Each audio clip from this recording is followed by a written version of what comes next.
11 Sports and For the Fans welcomes you to the following presentation of the Simulation Football League.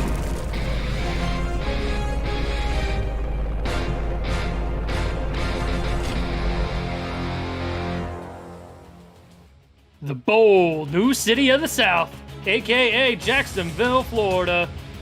We are here live in the sunny state of Florida, and we have a bold matchup here tonight between the Jacksonville Kings and the Vancouver Legion. As mentioned in the post-game show, a massive implication here for playoff standings as we move into the second half of the season. Get a look live at Kings Lair, home of the Jacksonville Kings, as we gear up for this fantastic matchup here in Season 16 of the Simulation Football League, live on Next Level Sports. Eric Benson alongside my best friend Kate Stevens, Jacob Clear, and Eddie Gage in the stats truck for us here this evening. And Gage, as we get a look at the rosters for both teams, we got a good one here. Oh yeah, Eric, happy to be here once again in the one of the best cities in the United States, Jacksonville, Florida, Duval County. And a huge game for both teams right here, Eric. A lot on the line early in the season. This could be an implication of further results down the road. Most definitely. Jacksonville coming in at 4-2, Vancouver coming in at 3-3. As we came into this week, Vancouver on the outside looking in as far as playoffs go. But as we mentioned before we went on the air, the teams that have the first round byes right now, they are one game ahead of the teams that are going to have home wildcard games. And those teams are one game ahead of the teams that are going to be the away teams in wildcard games. So a lot going on here this week as we gear up for the playoffs in just a little bit.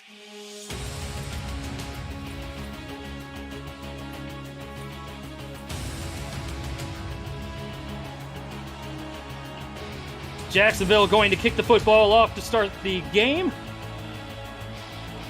Vancouver coming out in the gold uniforms here today, and Jacksonville coming out in purple. Hands in the air, stands are on their feet, and we're ready to go here in Jacksonville. Fielded from his own end zone, Andy Hamilton going to bring the football up. No, excuse me, that's one of the extra, looks like Dean Maddox actually returning the football there. My apologies as he brings it out to the 24-yard line. And Kay, we'll get a look at the keys to the game here for both teams. So to start the game here, I mean, a big deal of Vancouver starting on offense, but very early on, they're going to want to establish some defensive dominance. Incredibly talented defense despite allowing 26 points per game. Getting feisty early on defense is going to go a long way towards winning the game for them. And a short pass by Tom Pepper to start the football game off. Falls to the turf, intended for Brett Killian. And that falls incomplete. We'll get a look at the rest of the stars for the Vancouver offense. Tom Pepper at quarterback, Robert Redford at running back. We just saw Brett Killian at wide receiver, Kendra Hall and Andy Hamilton round out the wide receiver core. James Walters and Dan Daly at the tight ends. We have Michael Percoco and Mike Newtones at guard and tackle, respectively. Setting up second down here from the 24. Single back is Robert Redford. Play action for Pepper. Pressure coming in his face. Finds a wide open man towards the bottom of the screen. And that is caught by Andy Hamilton, who is close to a first down. Call it a gain of 9.5. And Eric, that pressure is going to be something Jacksonville wants to continue to do. Another key to the game, Jacksonville's got to slow down this Vancouver passing game. Tom Pepper ranks first this season in yards, touchdowns, and quarterback rating, having a very good season in his 7th season with Vancouver. Third and very, very short. Robert Redford going to get the toss out of the backfield. Gets first down yardage and more as he makes it out across to the 41-yard line. That will move those chains. Yeah, nice little swing. I mean, very well-designed play right there. Swings it out to the running back, and a nice little first down play. And this Vancouver offense is very high-powered. First in points per game, pass yards per game, total yards per game, passing touchdowns, and third down percentage converted. I mean, this offense could really do no wrong. So Jacksonville has their work cut out for him here today at home as Redford gets his first carry of the ball game and goes absolutely nowhere. Tackle made in the backfield by Hunter Norwood. We'll get a look at the rest of the Jacksonville Stars on defense. Mike All, Taekwon Hale, A.G. Pennypacker, and Hunter Norwood in the trenches. Clay Jones, Keenan Samuels, and Jay Mark, the linebackers. Rain Rowe, Michael Sprouse, Bernard Gooden, the corners. Succo Lamano and Alex Bond are the safeties here for the Kings. 2nd and 11. Pepper with time, plenty of time. Got to throw it out over the middle. Caught. First down, yards and more into Jacksonville territory is Brett Killian, and he'll make it out to the Jacksonville 39-yard line. Yeah, nice job by Pepper. Plenty of time to stand in the pocket and find his open guy. Killian making do once his route was done, getting open for his quarterback, realizing there was nothing there to begin with. Killian having a good season so far, 42 catches, 539 yards, averaging just shy of 13 yards per reception. Fresh set of downs here for the Legion. Pepper again to throw. Good pocket, throws it towards the top of the formation. Caught after a gain of about 8. There's a good tackle out on the corner there, and that brings up 2nd down. Yeah, there's. It looks like the defense right now is playing a little bit off of these receivers, and not very much pressure on the quarterback, Tom Pepper. He's got all day long to find his guy. Heavy set here for the Legion. Pepper's going to do a swing pass over to Redford, who has the first down, and again, a spin move to get himself extra yardage as he makes it out to the 24-yard line. Pepper off to a hot start, 5 of 6 for 52 yards. Yeah, that spin move right there, that sent the quarterback, number 27, Bernard Gooden, continuing to run in the other direction. As you'll see the replay right here, nicely done by the running back right there, Robert Redford.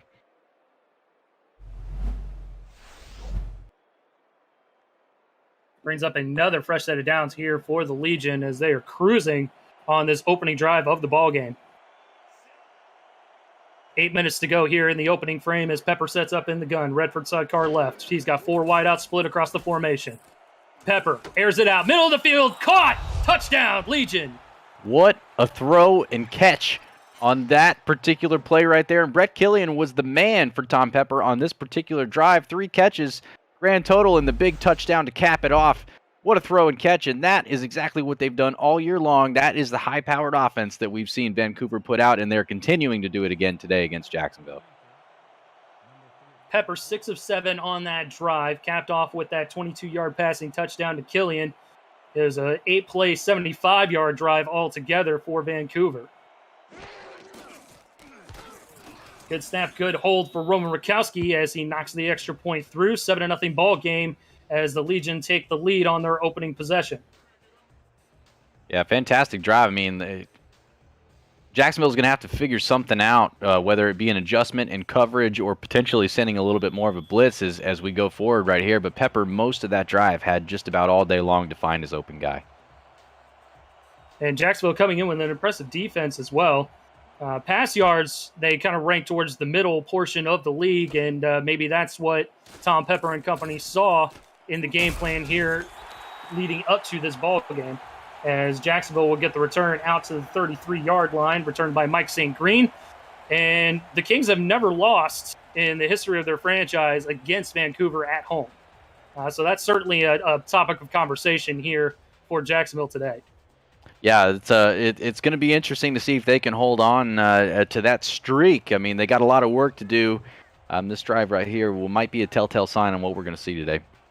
Christian Christensen, number 13, is at the helm for the Kings. Short drop, throws it over the middle. He's thrown, and he airmails it just a bit, intended for Jack Wall, incomplete.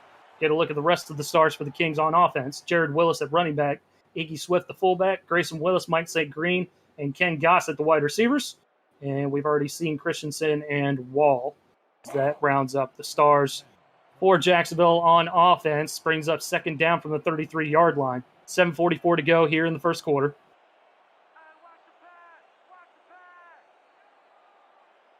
Willis, the single back, 3 wideouts.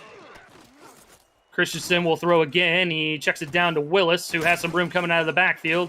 Can't beat the one-on-one tackle there made by Kevin Brackett as he falls to the turf after a gain of 7. Yeah, not bad there. I mean, coming into this game, which is kind of crazy, a lot of catches out of the backfield for Willis this season, 49, 210 yards, 3 touchdowns through the air as well. A very reliable target for Christensen when things break down the field. 3rd and short here for the Kings.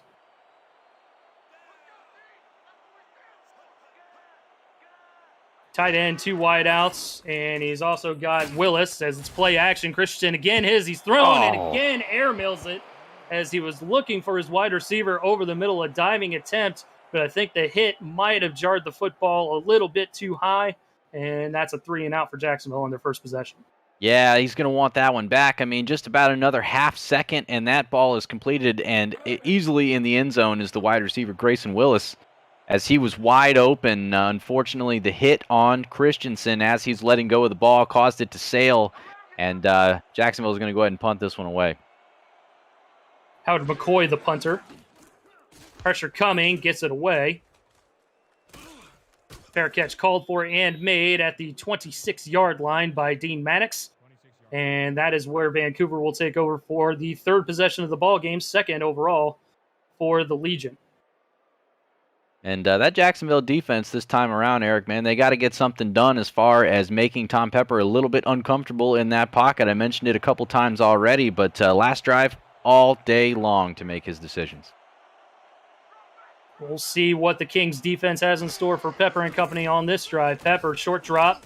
He's going to sling it over to Redford coming out of the backfield. Again, trying to use that spin move to get some extra yardage, and he'll get about 5 out to the 30-yard line.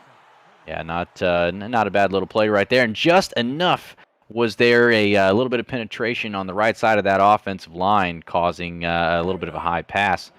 You see right there, career milestone for Brett Killian just reached. Brings him up to 6th all-time in Simulation Football League history. So congratulations to Brett Killian on that, as Pepper is going to air it out. And he's got a man wide open again. Out across over the middle of the field. And it's hard to really say how Dan Daly was able to get that wide open, but a big chunk of yards for the Legion on that last play, Cade. Yeah, absolutely. We'll see on the replay right there. Once again, a good time, well-formed pocket. Dan Daly, nice move. Gets down the field and makes a nice move on the free safety. Suckle Amano is open, and just a beautiful throw by Tom Pepper as he puts it out in front where only one man's going to get that football. Dan Daly, nice catch and a huge chunk of yards right there for Vancouver. Pepper to throw. That's Killian again as he gets 6 more yards out to the 28-yard line of Jacksonville. And the Legion have just been doing whatever they want to do on offense, mainly through the air. Yeah, I mean, it's going to be a telltale sign potentially of what we're going to see here unless some sort of adjustment can be made. But that Vancouver offense, I mean, they're just humming along as they have most of the season. Pepper in the shotgun this time. Calling adjustments out to the rest of his formation.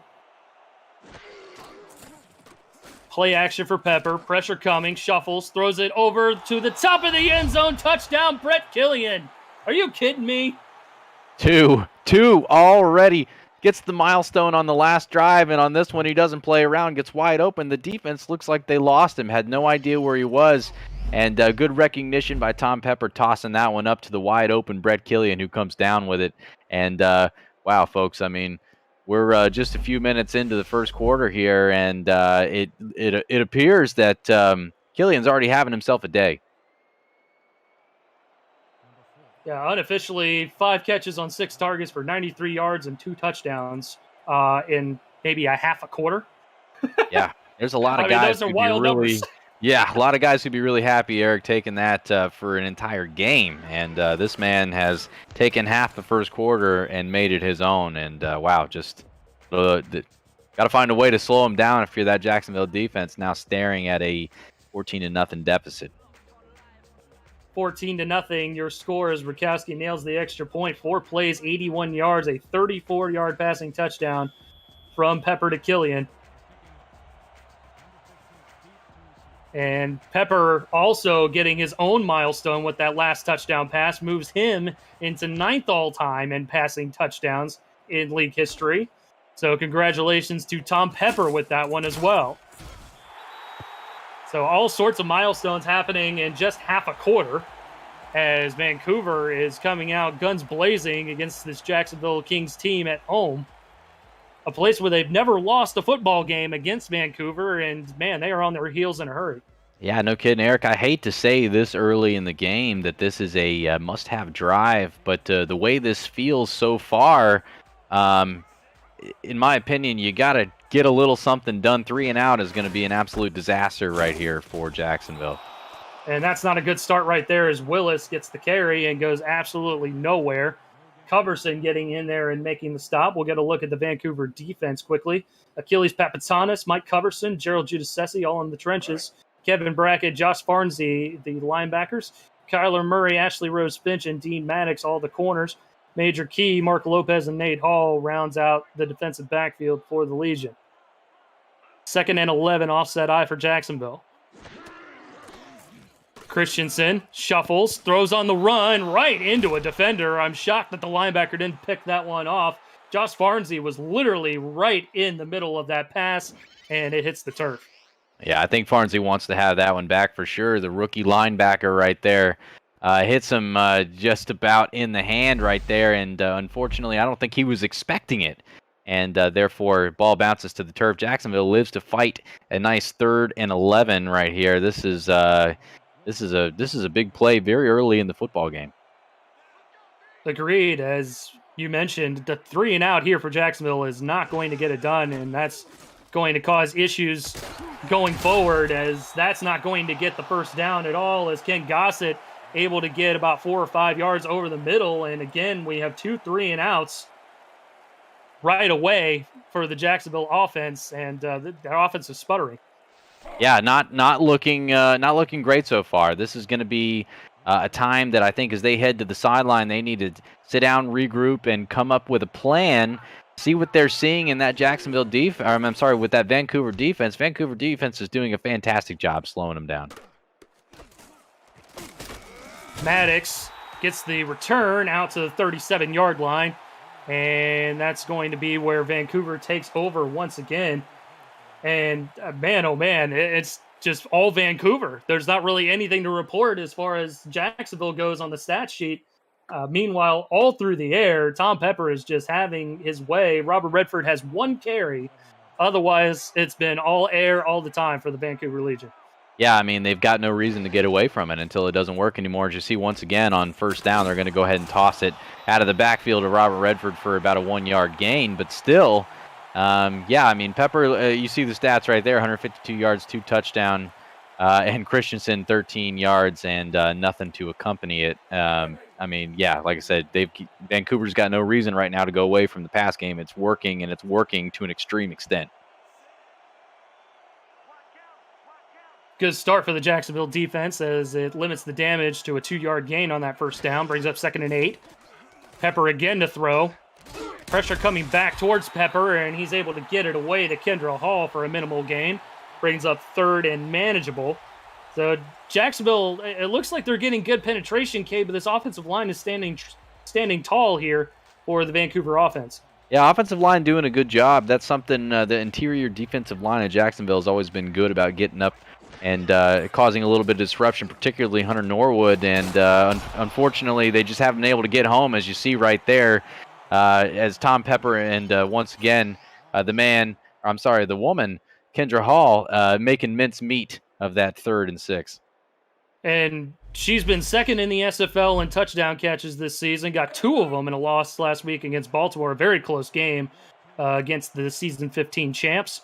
And, man, again, this passing attack for Vancouver, we knew what the numbers were coming into this ball game, but they are certainly showing us far and beyond what those numbers can be in an actual football game. As Robert Redford gets another carry, he'll maybe be a loss of yard as the linebacking core for the Jacksonville Kings knock him back behind the line of scrimmage.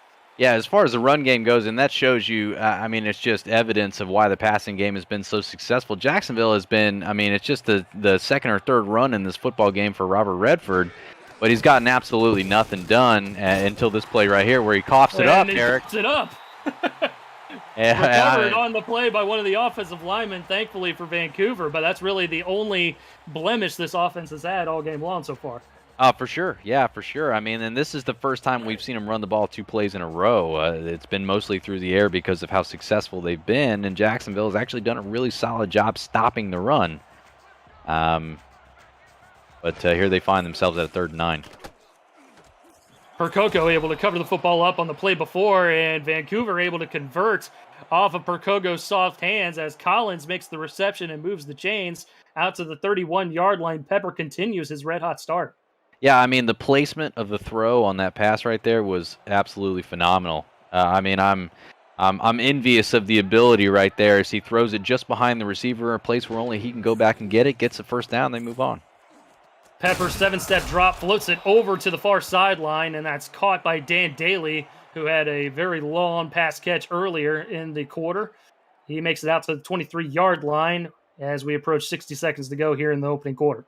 Yeah, Vancouver once again ticking along. I like previous couple of plays there. I mean, a couple runs they got stuffed on, but they get to 3rd and long, and it just does not seem to be a problem. They've got a great play call so far in this game. A lot of credit to the game plan this week so far. As Redford able to convert yet another first down there, as Jay Marked able to wrap him up, but not before he moves those chains into the SFL red zone down at the 18-yard line. Absolutely phenomenal job. Swing pass out of the backfield. That's exactly what they're dialing up exactly what they need when they need it. I've just been very impressed so far, Eric. And it's fast and furious here, too. Vancouver gets in the huddle. They break the huddle quickly and back out with the next play as Pepper able to hit Redford on a crossing route there coming out of the backfield for a minimal gain out to the 16-yard line. And that is where we will hit the end of the first quarter of action. Vancouver coming out to a hot start, 14-point advantage on the road against Jacksonville, and a very hotly contested matchup for playoff positioning going forward. Simulation Football League action rolls on Next Level Sports right after the break.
Speaking of that high-powered Vancouver offense, one of the big players in this game so far has been the wide receiver Kendra Hall, Eric.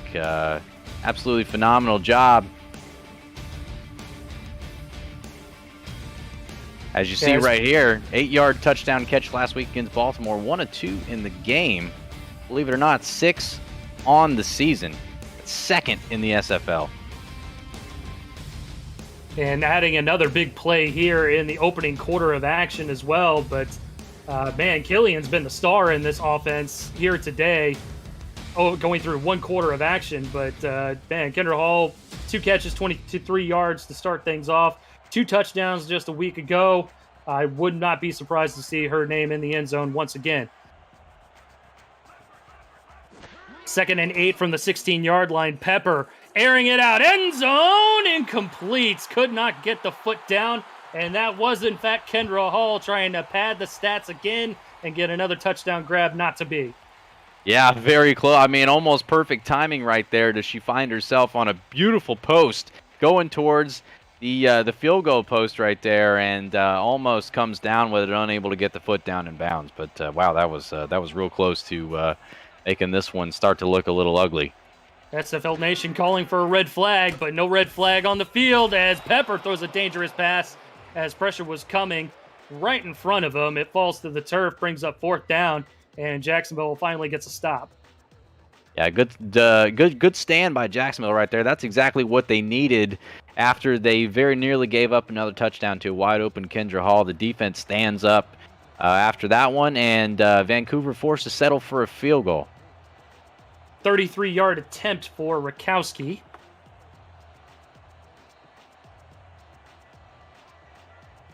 Not a chip shot by any means, but certainly not a lengthy one. Good snap, good hold. Rakowski puts his foot into the leather, and it is good from 33 yards. Vancouver extending their lead to 17 points. Yeah, big. I mean, we've harped on it a few times, but I don't think it can be overstated. Massive first quarter for Vancouver, and they just add a couple extra points right there to start the second, as they'll kick it back to Jacksonville. Eric, I said this the last time Jacksonville had the ball. I don't think this can be overstated either. This is a big drive for the Jacksonville offense.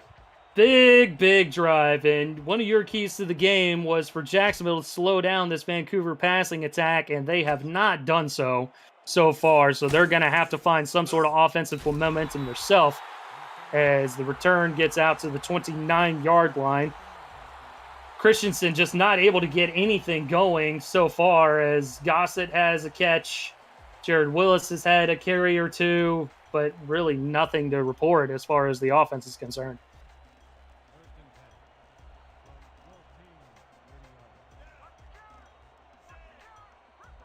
Setting up shop, 1st and 10 from the 29.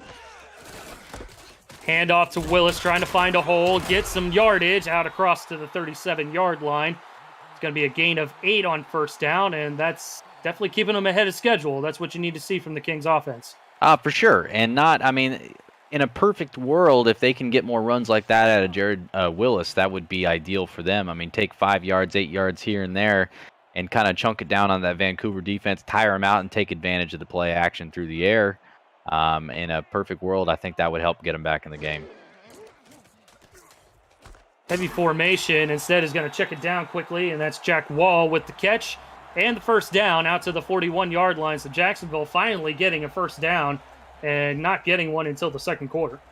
Yeah, not until the 2nd quarter, which, is absolutely wild to think about. But, if that's the way you got to do it, chunk it here, chunk it there, and make your way downtown. Handoff this time to the fullback, Iggy Swift, who gets no gain on the play. The Vancouver defense was waiting for him there as Farnsey makes the stop, brings up 2nd and 10. Yeah, Farnsey probably still just a little upset about the interception he possibly could have had earlier. Took it out on that play right there against Iggy Swift. Willis going to be the lone back offset in this formation. 2 wideouts towards the bottom of the screen for Christensen. Short drop. He's going to sling it out to Willis. He's got 2 players out there ready to meet him and drag him down to the turf as it brings up 3rd down from the 46. If you're new to the SFL, the Simulation Football League combines traditional sports, esports, and a role-playing game all into one.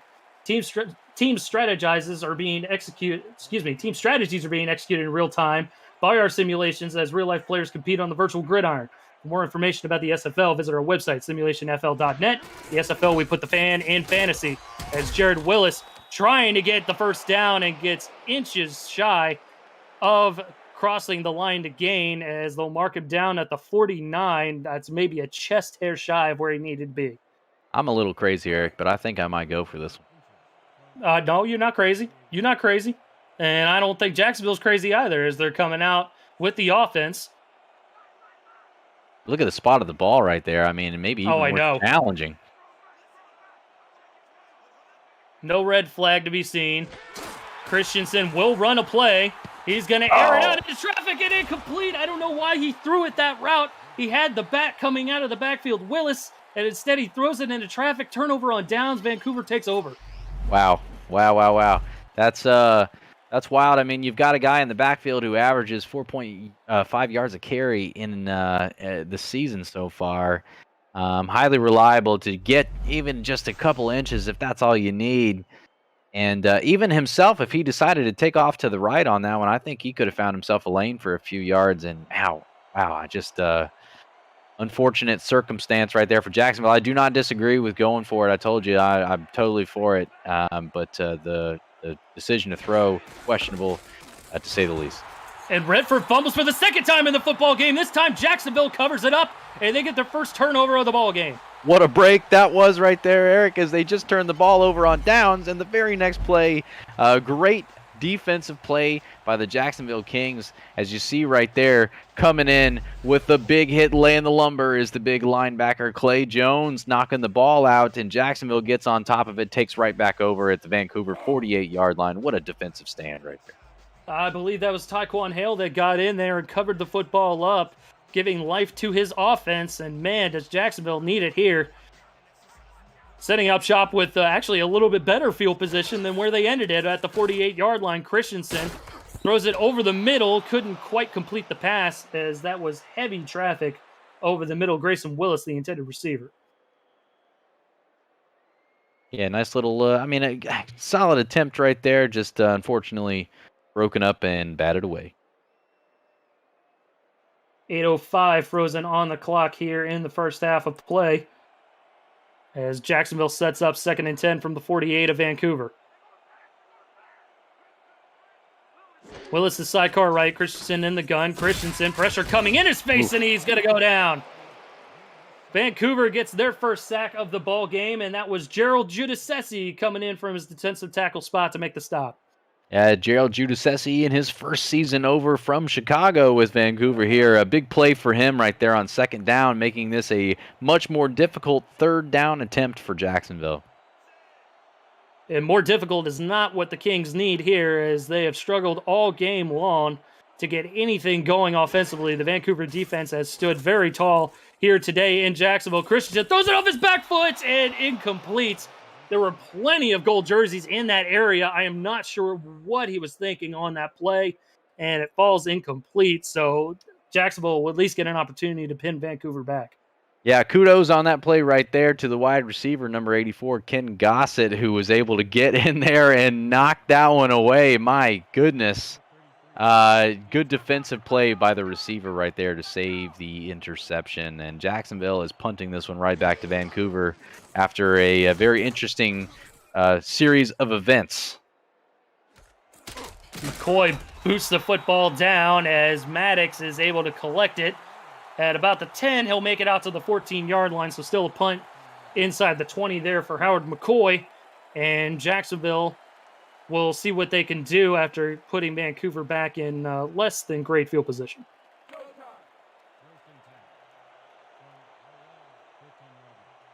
First and 10 from the 14, 7:20 to go here in the first half from Jacksonville.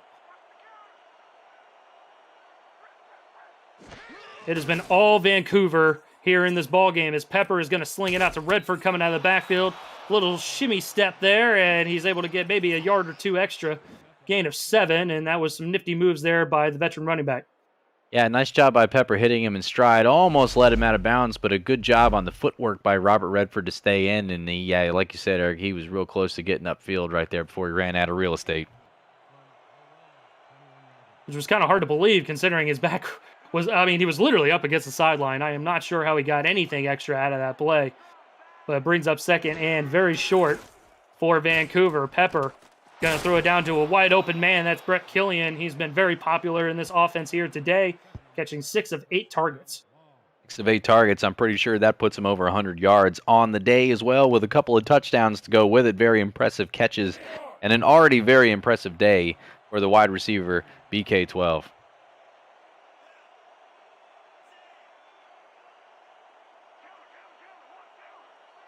Set I formation this time for Vancouver. Pepper going to sling it out to his wide open back coming out of the backfield. Redford loves the spin move, and he's able to get more yardage out of it, it seems, every time.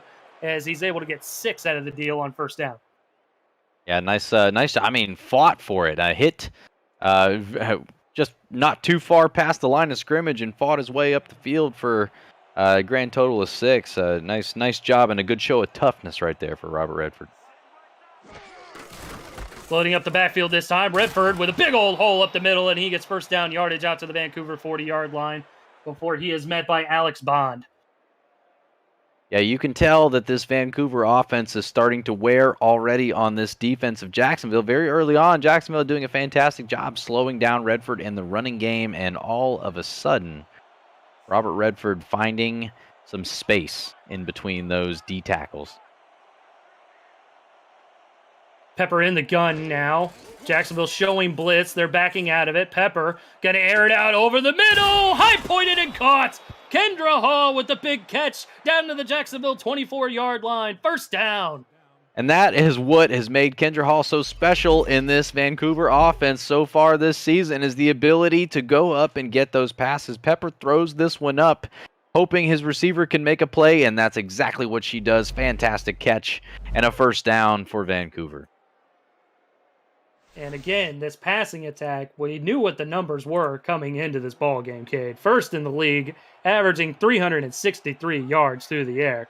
So we know this is basically the air raid offense of the SFL, but man, oh man, we are seeing a show being put on today by Tom Pepper and his squad as Redford gets the carry. He's had 2 fumbles today on the ground, one of them being lost, and he's gotten virtually nothing through the ground, but why does he have to? Yeah, he doesn't necessarily have to. That's what's been so amazing about this. He's found some room.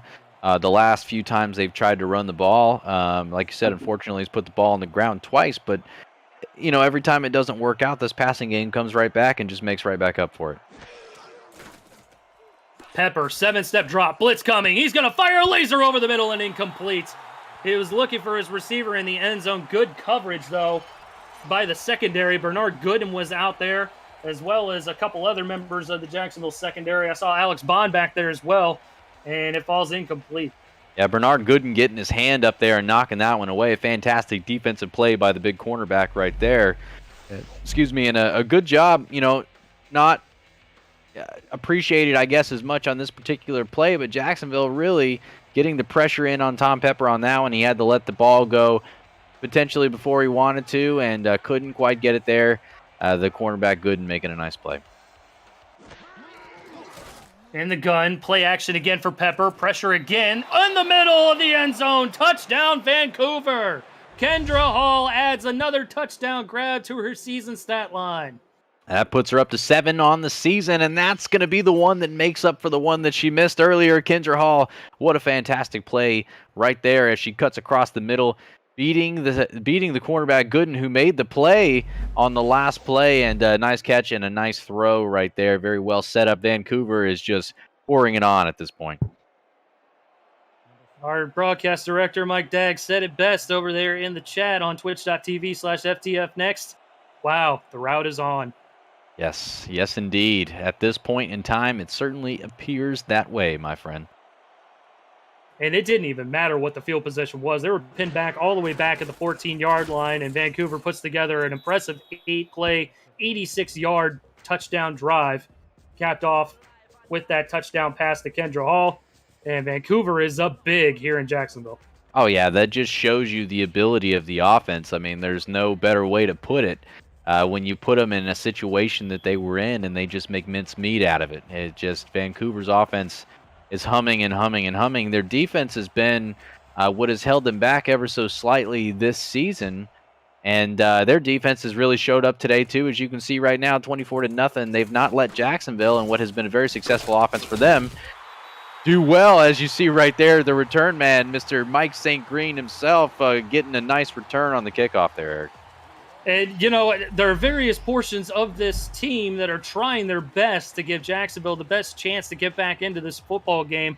Defense caused the turnover on the fumble by Redford. Mike St. Green with the impressive return there right up the middle of the field, close to midfield. And Jacksonville getting very good starting field position. We'll see what they can do with it here with 4:22 left to go here in the half. Yeah, I imagine they got to find something to do. Get it down the field. I mean, you know, a moral victory don't win you games, but some sort of points at all would be something, as he, unfortunately Christensen almost turns that one over. Yeah, he was looking for Jack Wall, but there were plenty of gold jerseys in the area. Kyler Murray being one of them, as he celebrates the play, brings up second down.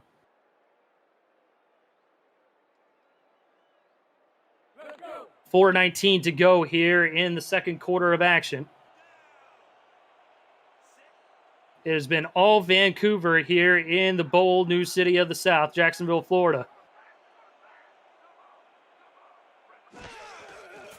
Christensen from the gun. He's going to fire it over the middle and incomplete. Jack Wall could not hold on to it. The hit jarred the football loose, and Jacksonville continues to struggle here tonight. Yeah, unfortunately not able to hold on to that one. I believe, and I could be wrong, as it was a quick bang bang. That I believe that was the corner Ashley Rose Finch coming in with the hit and knocking that one loose. But wow, what a defensive play! As that was actually a pretty good throw from Christian Christensen to get the ball over to Jack Wall. Christensen shuffles in the pocket, throws a wobbler, and it falls incomplete as he was trying to throw off his back foot. Might have gotten tipped at the line as pressure was coming in his face the entire way, and another fourth down is faced by Jacksonville. Yeah, pressure coming once again from the big defensive tackle. Gerald Giudice almost got there, and yeah, he's got to get rid of that one off his back foot before he really wanted to, and as you said, Eric, wobbled to the turf short of his intended receiver. Another 3 and out here for the Kings on offense, despite the great return from Mike St. Green. Pressure coming again on the punt, but McCoy gets it away. He got one inside of the 20 last time. Dean Maddox is able to get it out to the 15-yard line this time, but still inside the 20. And Vancouver will take over with 4:03 left to go in the half. Keep up with the SFL and its teams on social media at Simulationfl. Follow us on Twitter for weekly broadcast schedules to discover team content and stay up to date on SFL news.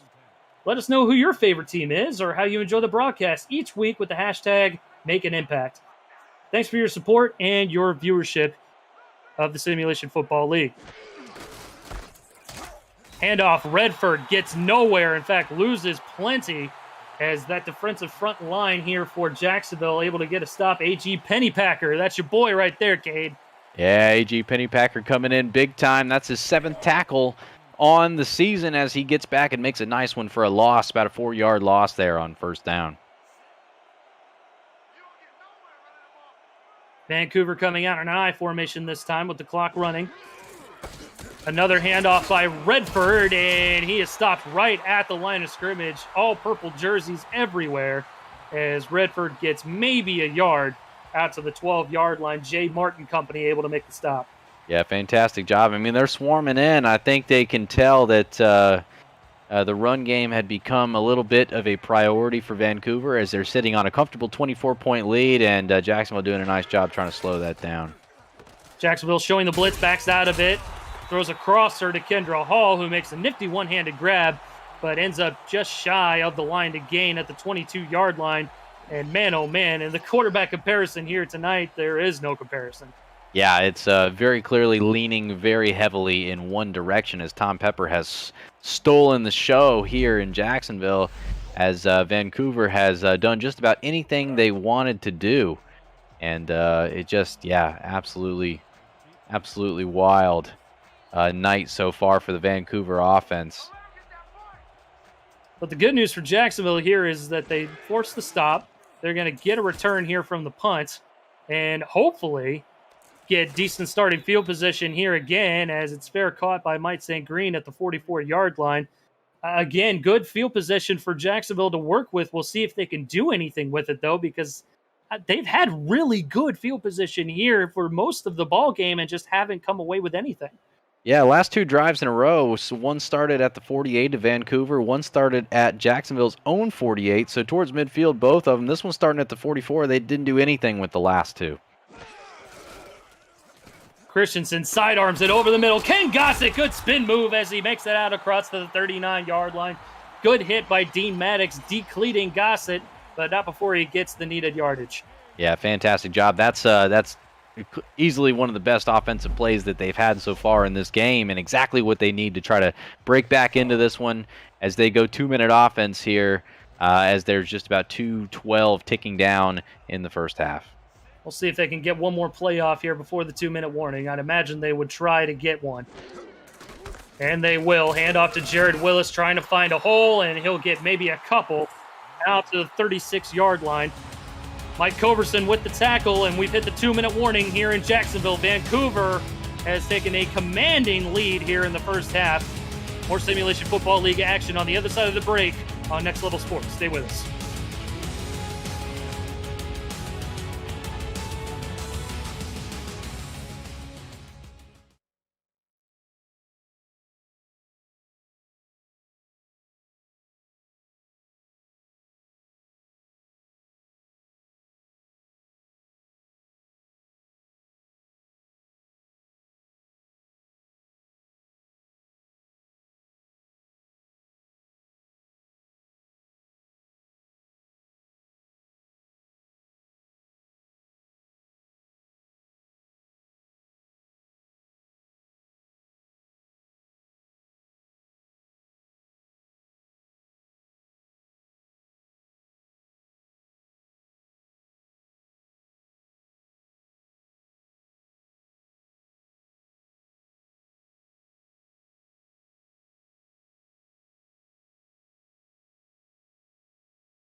Back live in Jacksonville, Florida, as the hometown Kings are trying to get something on the board here. Faced with a 2nd and 9 with 2 minutes to go here in the half. Christensen, pressure in his face already, and a great play by the cornerback Kyler Murray to bat the football away. It looks like he might have had an open receiver, but man, this secondary has come to play as well. Oh, yeah. I mean, so far it's been a complete team effort for Vancouver in this one, as they're just picking them up and laying them down on offense and defense. 3rd and 9 for the Kings.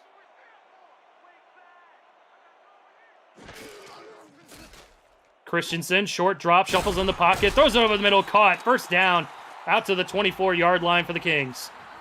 Yeah, nice throw and catch right there. They needed that one pretty bad, as the wide receiver Grayson Willis comes up with a big one.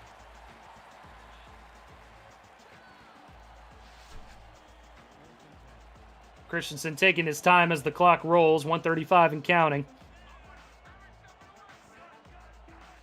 In the gun, he's got Willis sidecar left. Play action for Christensen. In trouble, he's thrown, and it falls incomplete. 2nd down coming up. Speaking of coming up, we've got the SFL halftime report with Cameron Irvine and Mike St. Green as they analyze the first half, provide updates on St. Louis and Florida, and they'll sit down with SFL play-by-play man, our own Brett Morgan, to talk broadcasting in the Simulation Football League. Is all coming up on the SFL halftime report. 3-0 your score over on the SFL Twitch channel. Florida taking the advantage at home in the rain down in Fort Lauderdale. That'll be a fun game to watch. 2nd down for Jacksonville, as Christensen with happy feet throws it out to Jared Willis, who gets a good chunk of yardage and eventually gets ushered out of bounds. Looked like he might have stayed in bounds there, Cade, and man, that was a little bit of a nail-biter there. Like, no, get out of bounds. Oh, that was awfully close. You're right, Eric. Yeah, I mean, I know he looked like he was looking for some contact right there, but probably should have done the smart thing and just got out of bounds a little bit quicker. But they've still got some time. They got 1:19 to go till halftime, 3rd and 2. They got pretty good field position here. Vancouver 16-yard line. Plenty of time with all 3 timeouts. Jacksonville looking for 7 here. Christensen Throws it out to the far sideline and incomplete. Again, great coverage out there by the Vancouver secondary. Schultz batting the football to the turf, brings up 4th down, and we'll see Anthony Cece for his first field goal try. First potential points of the game, just about a minute and change before halftime for Jacksonville. Just kind of speaks volumes to the struggles that they've had so far here in the first half. Mr. Automatic himself, Anthony Cece, lining up here. This is going to be a 33-yard try.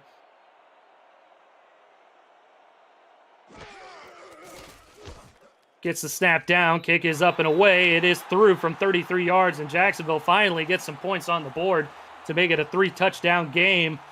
But man, oh man, they certainly wanted 7 there, kid. Oh, yeah, definitely. I have to imagine that's best case scenario. Sorry, Vancouver fans, this will not be a shutout for you here in Jacksonville as the Kings find a way to get points on the board and look to mount an epic comeback.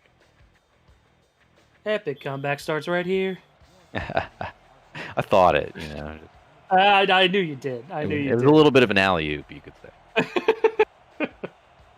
CC clears everybody at the line and puts his toe to leather as he boots the football down the field.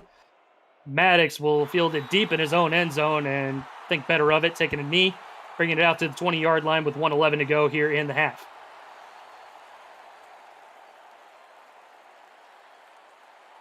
Jacksonville struggling all game long here in the first half.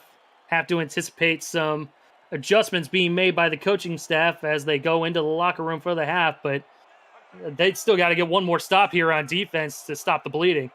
Yeah, there's actually, believe it or not, folks, 3 timeouts for Vancouver, 1:10 to go. There's plenty of time for them to find their way downfield. Redford able to field the ball out of the backfield from Pepper, and Jacksonville's defense was ready for him as they stop him for just a gain of a yard. Clock continuing to roll, and Jacksonville is totally fine with that at this point.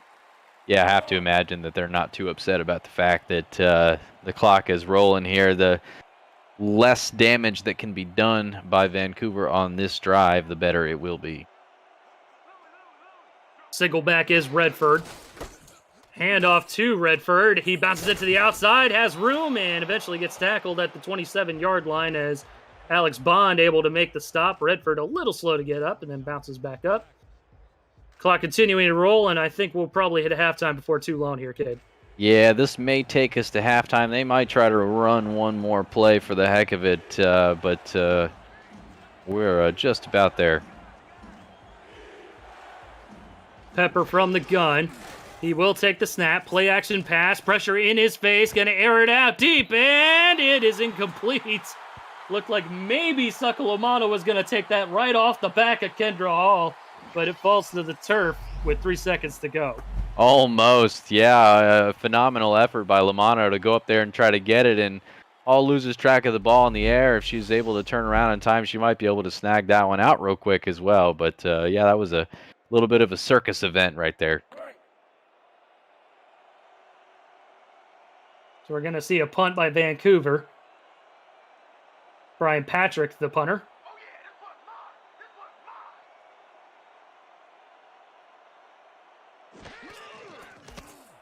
Gets the high snap and gets the punt away with no pressure coming in his face. Fair catch call for and made by Mike St. Green. As we hit triple zeros here in the first half, Vancouver with a commanding 3-touchdown lead on the road here in Jacksonville, Florida. We will send you to commercial break right before the SFL halftime reports. This is the Simulation Football League live on Next Level Sports. Stay with us.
Welcome to the SFL Halftime Report.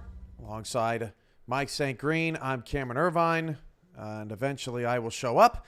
But Mike, it's 24-3. Vancouver is on top of Jacksonville at the half. A bit of a surprise. Yeah, Cam, a bit of a surprise indeed. Tom Pepper, though, had an excellent first half. Brett Killian, 2 touchdown passes. Kendra Hall with a touchdown pass. And let me check real quick. Oh, I was just checking, Cam, to see if Vancouver scored on another deep post, but the score is still the same, 24-3. And more importantly, Cam, outside of the offense, the Vancouver defense have given Christian Christensen all type of trouble. Gerald Judy-Sessi with a sack in this game, and the defensive line has pretty much harassed him all game every time he drops back. There we go. Sorry, Mike, I was just scoring on a deep post. Florida and St. Louis, 3-0. That is just starting the second quarter. That's a very defensive game over there. It is pouring in Fort Lauderdale. Florida with the early lead. The Storm, they have the biggest opportunity here. A Jacksonville loss and a Storm win could put them firmly ahead in a very tightly contested Atlantic Division. Yeah, Cam, both of these teams playing down there in that rainstorm a little further down the Florida coast down there. Florida did have a big field goal from Snead, 53 yards in that storm, kind of going back and forth here in the first half. Cochran, he leads the league in completion percentage, so you're looking for a lot of short passes, which they're doing right now. Look like they're on the drive as we speak. Yeah, and they're probably going to have to settle for another field goal here. Good stop by the St. Louis defense. Well, earlier this week, we caught up with SFL play-by-play broadcaster Brett Morgan. He's a fascinating guy. Does a lot of esports commentary around, but it's a good reminder to everybody out there watching that SFL broadcasts are for anyone. If you're interested in calling a football game, we have kind of a, I don't know, what would you call it, Mike? A little, it's almost like driver's ed, right? You go through a little crash course, 2-3 week course. We, put you in some minor league games, some games that aren't on TV, get your feet wet, and try to get you into SFL action. And then voila, you're calling football games on national TV. Brett, one of those guys, he's a fascinating guy, and we sat down with him earlier this week to see what his story is. Take a listen. And today we have with us on the SFL Halftime Report, SFL play-by-play broadcaster Brett Morgan. Brett, how are you today? I'm doing pretty good, happy to be here. How about you guys? Hey, doing great, Brett. Great to have you. Yeah, we're doing awesome. Thanks for being here, Brett. First and foremost, the SFL is not all that you call. You're involved in some other esports and some other events. What other stuff do you call? And what are your ultimate aspirations with being a play-by-play guy or a lead role guy on a broadcast? Yeah, so I actually do commentary as my full-time job. So obviously SFL, my biggest one that I've done is sort of what I started in and where I get the most work is with Rocket League.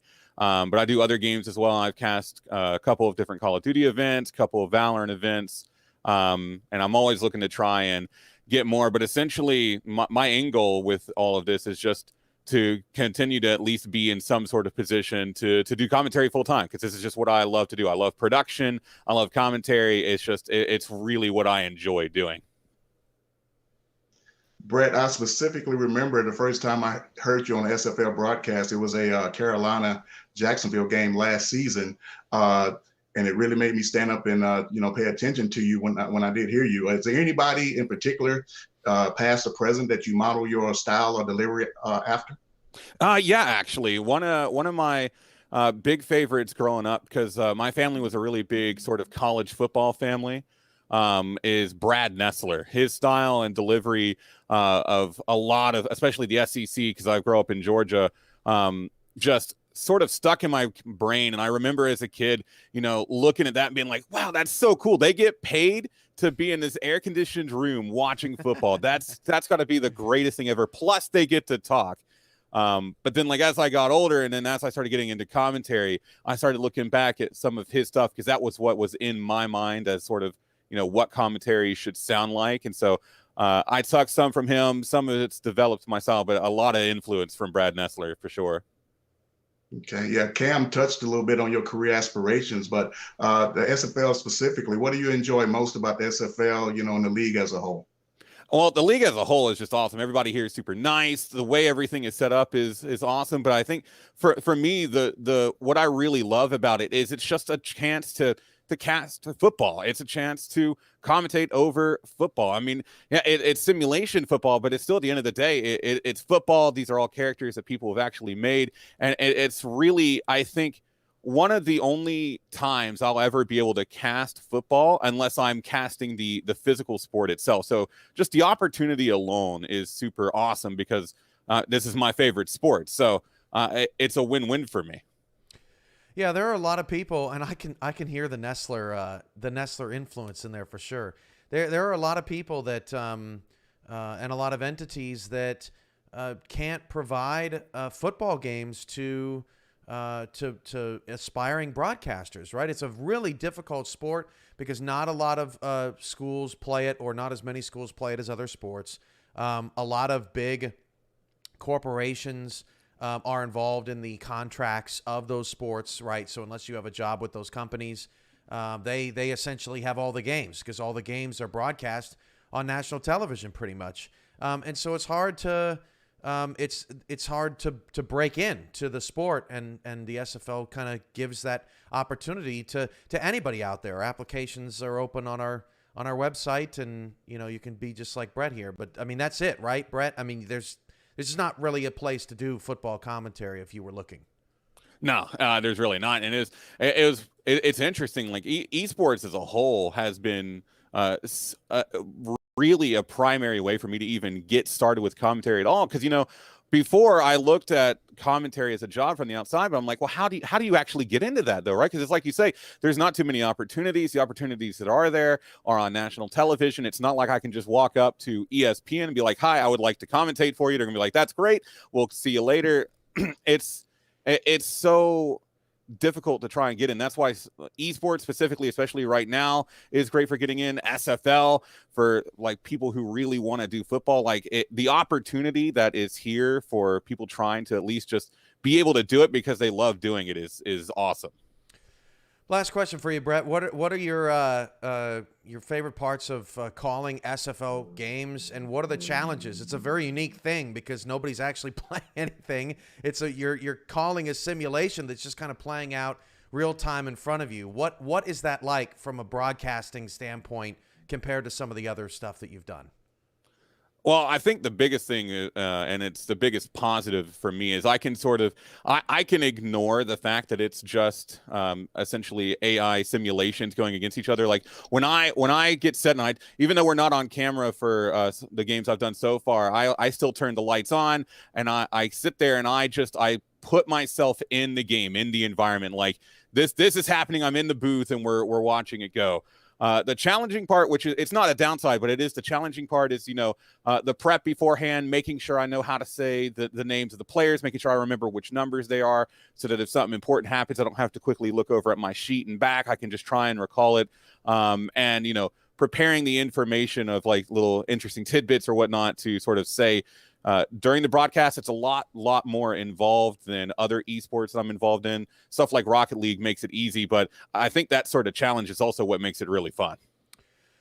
Well, Brett, we're looking forward to your call this week. Sioux Falls and London this week for you on the SFL's Twitch channel. You're paired with Josh Zirkle, another one of our newer broadcasters. But Brett, we love hearing you on games, and best of luck to you in your career. And we'll do our best to get you on a platform where you can be successful. That's what the SFL is all about. Awesome. That sounds good to me. Thanks, guys. Thank you, Brett. It was awesome. Brett's one of your favorites, right, Mike? Yeah, it was great having Brett on. Yeah, like I said in the interview, he made me stand up at attention when I first heard him call a game. Like I said, harking me back to my days of, being a kid and laying next to the radio and hearing the play-by-play. Yeah, he does a great job on the broadcast. He's the type of person that makes the SFL great. He's got the Sioux Falls London call tomorrow on the SFL's Twitch channel. All right, halftime, 24-3, Vancouver up big, but Jacksonville gets the ball to start the second half. The SFL, this has been the SFL Halftime Report, and we'll be back to Jacksonville after these messages.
Back live in Duval County, Jacksonville, Florida, the bold new city of the South, home of the Jacksonville Kings, who are down big following the first half here against the Vancouver Legion. Fortunately for them, they're getting the football to start the second half.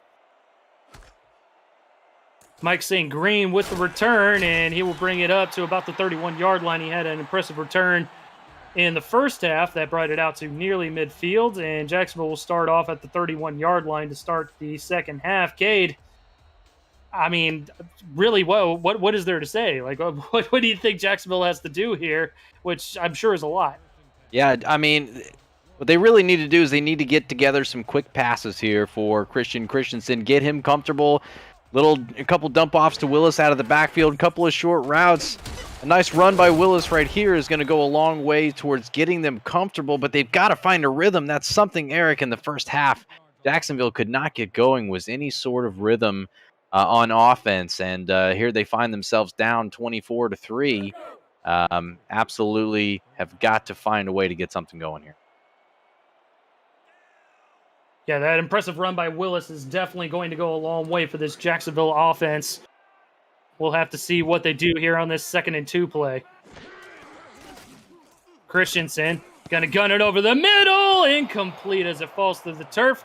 We do have a game break from South Florida as we send it over to SFL Studios. Cameron Irvine, what do we got? Thanks, Eric. This is a funny one. Mike, it's wet out there. Yeah, Cam slide away down there in South Florida. And you see Ron Cochran drop back right here. Busted play, slips and falls. Then with the sack right there for St. Louis. And then right after that, Gerard Winkler with interception. St. Louis keeps Florida out of the end zone. And a 40-yard pass gets them near midfield back to Jacksonville. Eric and Cade is... Thank you, Cam. And that was a big yikes there, Cade. Glad we're not dealing with any of that wet stuff here in Jacksonville today. A little chilly at 55 degrees, but a beautiful day for football. Nonetheless, beautiful night for football as Ken Gossett snags a nice ball thrown by Christian Christensen, able to extend the drive to the 46-yard line of Vancouver. Yeah, I mean, I'm sure we all remember anybody who's played the game out there. Playing in the rain was just something special, but that's the kind of play right there you don't want to ever see happen to your team. Christensen in trouble, and he's going to go down. Really was no way for him to get out of the pressure as the Vancouver defensive front was ready for him. Gerald Giudice getting in there once again for another sack, his second of the game. Yeah, second sack for Giudice. He's been a disruptive force on that defensive line for Vancouver in this football game, and Christensen, he had enough time to get rid of the ball. Unfortunately, I believe that might have been a coverage sack. Good coverage down the field, nowhere to go with it. Single back is Jared Willis on 2nd and 15. Instead, Christensen going to throw it to the top of the formation, the far sideline, as he finds Grayson Willis out to the 47-yard line, gets the lost yardage back on the sack, but it ends up being a 3rd down and long. Yeah, nice. I mean, you got to get a little something back right there. I can't fault him for the play call before the rush can get there. Make the throw, be decisive, and be consistent. That is part of gaining the rhythm. As they were able to cross midfield, they do face a 3rd and 10 right here. Christensen quick fires it over the middle, intercepted. Going back the other way is Vancouver with a convoy. Josh Farnsey with the football, and he's not going to be touched. Touchdown, Vancouver. Pick 6 to the house. Farnsey, the guy who dropped one earlier, was not going to be denied tonight as he takes that one home and takes a nap in the end zone. I guess they must be boring him this evening, but Farnsey, a fantastic play. Reads the quarterback's eyes. I just had to imagine that was going to happen eventually. There was been a couple errant throws, unfortunately, by Christensen. Didn't see Farnsey right there. Picks the ball off, takes it back to the end zone, and Vancouver has reached the 30s in this game. With the extra point, they'll make it 31. The rookie first-round pick, 17th overall out of the Birmingham Fuel in the SFL minors, and he gets a pick 6 to the house to put Vancouver up even bigger, as Rakowski looking to add the extra point to make it a 31-3 ball game on the road. Absolutely phenomenal effort. That's something that can't be underscored. We talked earlier in the game about how Vancouver has never won in Jacksonville, but here they are, not only not winning in Jacksonville, but on the road, up by 27 points. Just absolutely phenomenal effort by them so far, with about 8:43 to go in the third quarter. Barnsley's first career touchdown coming off that interception there, 31-3. Now the score, a 4-touchdown ball game. Jacksonville digging themselves an even bigger hole by sputtering more and more on offense as Mike St. Green makes it out to the 33-yard line. And Christensen is trying to become the first quarterback to achieve 3 back-to-back-to-back seasons with 400-plus completions. He's on pace for 408 this season, but man, oh man, this game here tonight is not going to do him any favors. He's only had 9 completions so far. 9 completions tonight. Tough sledding for him. 270 coming into this game. Absolutely phenomenal effort. That's second in the SFL coming into the game. But as you said, only 9 tonight. That's going to be number 10 right there, as it has definitely been tough sledding for this Jacksonville Kings offense. And a much-needed first down by Grayson Willis as Christensen has seemed a little off here tonight. He's just had happy feet in the pocket, understandably so because of the pressure applied by that Vancouver front four. Just hard for him to get anything going downfield. Yeah, and I mean, I think a lot of the credit for that, as you said, has got to go towards that Vancouver front four. They've done a phenomenal job making him uncomfortable. They did it very early in the game, and he's not been able to get comfortable since. And a diving catch there by Ken Gossett as he falls on his butt at the 49-yard line of Vancouver. Again, moving into opponent territory, but Jacksonville has had plenty of problems here getting within scoring range when they have decent field position. Yeah, I mean, they've been across midfield several times this evening, but the problem has been executing and taking advantage of that position. Christensen fires over the middle. St. Green incomplete. Looked like he might have had him open, but again, that Vancouver defense, especially the secondary, playing very, very sharp tonight. That is Mark Lopez, the strong safety, coming in and making the batted ball. Yeah, Eric, you're absolutely right. I had him open, and I'm not sure if there was just a moment of hesitation from Christian Christensen where he did not release the ball in time, and it was knocked away from a potential completion to Mike St. Green. 3rd and 6 for the Kings. Christensen in the gun. He's going to sling it out deep, and he's got his man Jack Wall behind the defense down to the Vancouver 20-yard line as Christensen finally getting into triple digits. Only one pick, the pick 6 to Farnsey. But, man, he's been struggling here all game. Glad he finally got a deep ball there for his sake. Yeah, nice toss out to the big tight end Jack Wall, who makes a nice catch. That's exactly what they needed to happen for them right there, was the big play. They've now got really good field position here at the Vancouver 20-yard line. They are almost at the point in this game where field goals are not going to do you much good, Eric. Now, it's got to be 7s on the board every time if you're Jacksonville. Christensen going to fire it out on the out route. That's caught by Grayson Willis for a minimal gain. Into the SFL red zone we go to the 17-yard line.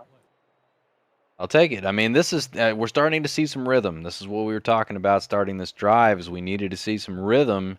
And a couple of hiccups here and there, but a good job so far by the offense of Jacksonville that has found a way to move the ball into the Vancouver red zone. 2 wideouts towards the bottom of the formation, near sideline. Christensen has Willis sidecar left in the gun.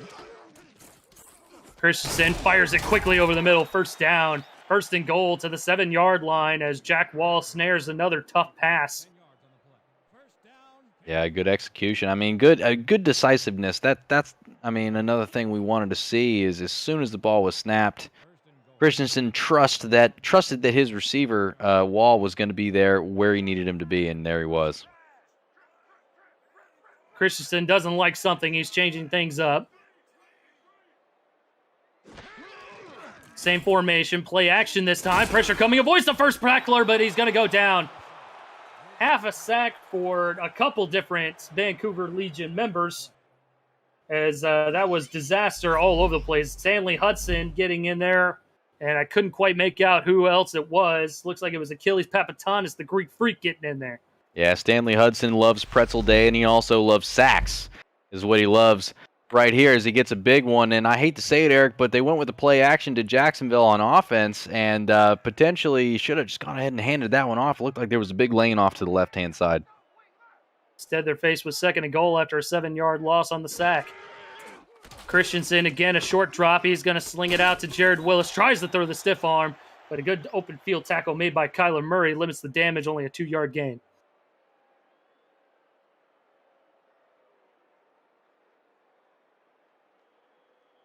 Approaching the 5.5-minute mark here in the third quarter. Jacksonville faced with a 3rd and goal from the 12.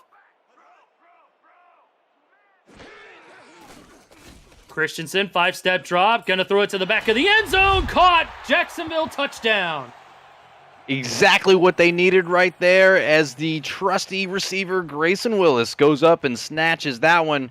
Not even necessarily open. Christensen trusts that his receiver will make a play, and strong hands does Grayson Willis have as he goes out there and snags it away from the defender, and a nice touch, exactly what they needed, a touchdown right there. Does Jacksonville get a chance to go ahead and put the extra point on the board? They'll be looking at 31-10 here very shortly.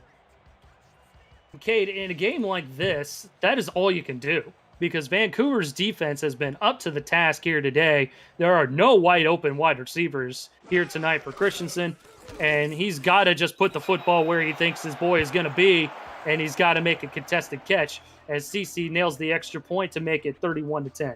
Absolutely, yeah. You could not be more right. And, boy, they do have the talent at receiver to make that happen. Grayson Willis, Mike St. Green, Ken Gossett. We've seen a big game from Jack Wall so far as well, the tight end. He's got guys who can do that. I think Christensen is starting to figure out that that's going to be the type of game they've got to play here for the rest of this ball game. And as you saw right there, it paid off. CC boots it down the field. D. Maddox going to return the football. Has his convoy in front of him, trying to find a space. Makes it out to the 20-yard line. We've got a game break from SFL Studios, and we're going to send it off to Cameron Irvine from Fort Lauderdale. And Cam, what do we got in the rain down there? Thanks, Eric. Mike, we got a star in the making, and his name is Christian Brown.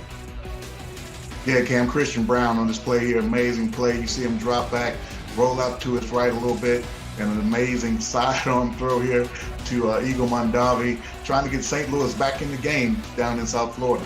They only got a field goal, and it's at the half. 6-3 in a defensive ball game. Back to Jacksonville.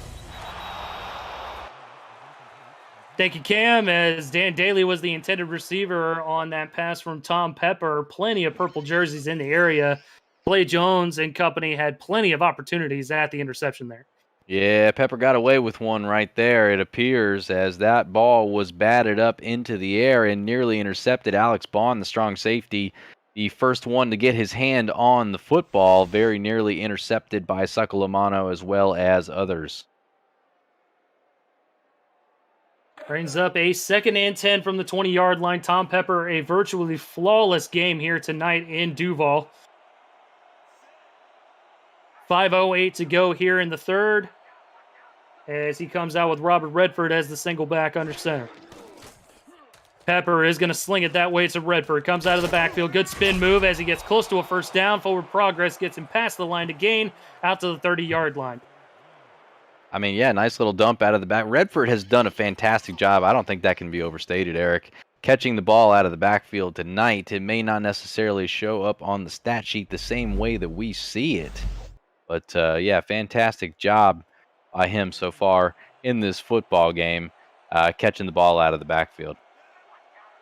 And that's a sign of a true veteran running back. You may not have all the luck on the ground as he's fumbled twice here tonight, but he's been very reliable as a patch catcher coming out of the backfield as he gets another one thrown his way. He's got space down the near sideline, turning on the Jets as Alex Bond finally makes the stop at the Jacksonville 39-yard line. Good blocking in front of him, spun him free. Absolutely fantastic effort. We just talked about his ability to do that, and you'll notice on the replay right here, here's what's fantastic about Robert Redford as he catches the ball. Patience, Jets right there as he takes off down the field, showing the speed that he has out of the backfield, and a big gain for Vancouver. Yeah, you said it, Cade, and again, hats off to the offensive line, Michael Percoco, Mike Newtones and company for Vancouver, as they were easily able to spring Robert Redford free for a big gain into Jacksonville territory. First down. Pepper going to go that same route again. Redford, no blockers in front of him. Doesn't really matter as he gets close to first down yardage again to the Jacksonville 29-yard line as Redford is almost hitting 100 yards through the air. Yeah, very nearly 100-yard receiver on that night. They can't get him going on the ground. They give it to him through the air, and he's having absolutely no trouble.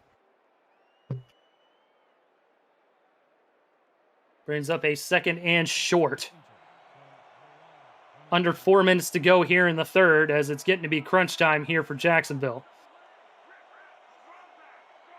Kings are showing blitz in this heavy set formation. Pepper again got to throw the screen to Redford, and Redford throws the spin move, but gets moderate yards out to the 24-yard line. As we compare the two running backs here tonight, Cade, both of them virtually the same on the ground as far as yards per carry, total yards, touchdowns. I mean, you name it.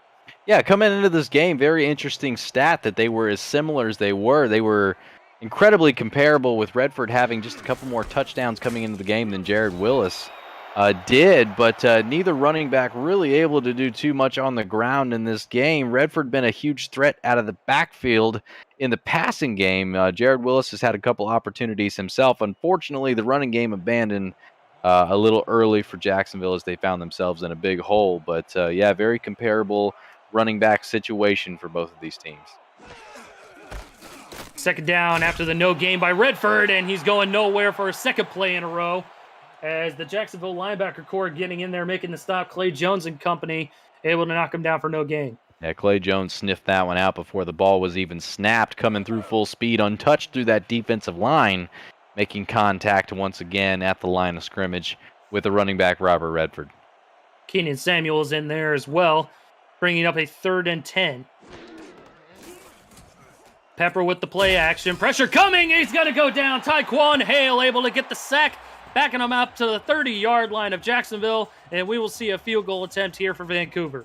That's a massive sack, Eric. That puts them in a position where the field goal is not quite as comfortable as it was before. And as you'll see right here, they're not even going to go for the field goal. They're going to go ahead and punt the ball back to Jacksonville. The sack knocked them out of scoring range, and that is a massive win for Jacksonville. Rakowski not with the strongest leg on the planet, so Patrick will go ahead and punt the football away, and it is down at the Jacksonville 4-yard line. Jacksonville will have a long way to go to hit pay dirt when we return from this break. Simulation Football League action rolls on live on Next Level Sports. Stay with us.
Back live in Jacksonville, Kings with the football with under 2 minutes to go here in the third, but backed all the way up in the shadow of their own end zone at the 4-yard line.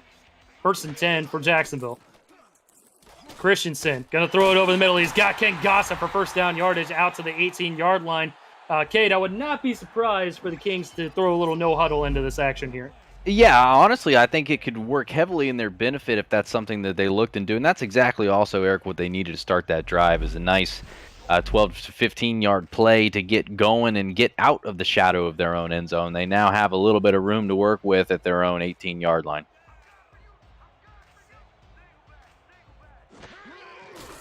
Christensen with a short drop this time, and Gossett able to snag the football. That was a dangerous throw again. And Cade, we've talked about it. This Vancouver secondary has come to play here today. Christensen is going to have to take chances. Oh, for sure. And I think he did right there, as you pointed out. Kyler Murray coming in hot, just not able to get there in time as he completes the ball to Gossett for a 5-yard gain. Our other game back in action in the second half down in Fort Lauderdale as the Florida Storm hold a 3-point advantage over the St. Louis Gladiators over on the SFL Twitch channel. Christensen going to throw it over to Willis, and Jared Willis not able to get really much of anything as he's met by a slew of Vancouver defenders out at the 25-yard line. Yeah, they're going to call it a 2-yard gain, it appears, and a 3rd and 3 upcoming right here. 3rd and 3 and a quarter, maybe you might call it, on their own 25. Offset eye on this 3rd and 3 for Jacksonville. Hand off to Willis, trying to bounce to the outside, fumbles the football, and who's got it? I believe Vancouver covered it up. Dean Maddox is able to get in there and get the football back to Vancouver. Yeah, disaster strikes for the Jacksonville offense. Jared Willis, ever so reliable with the ball, unfortunately coughs it up.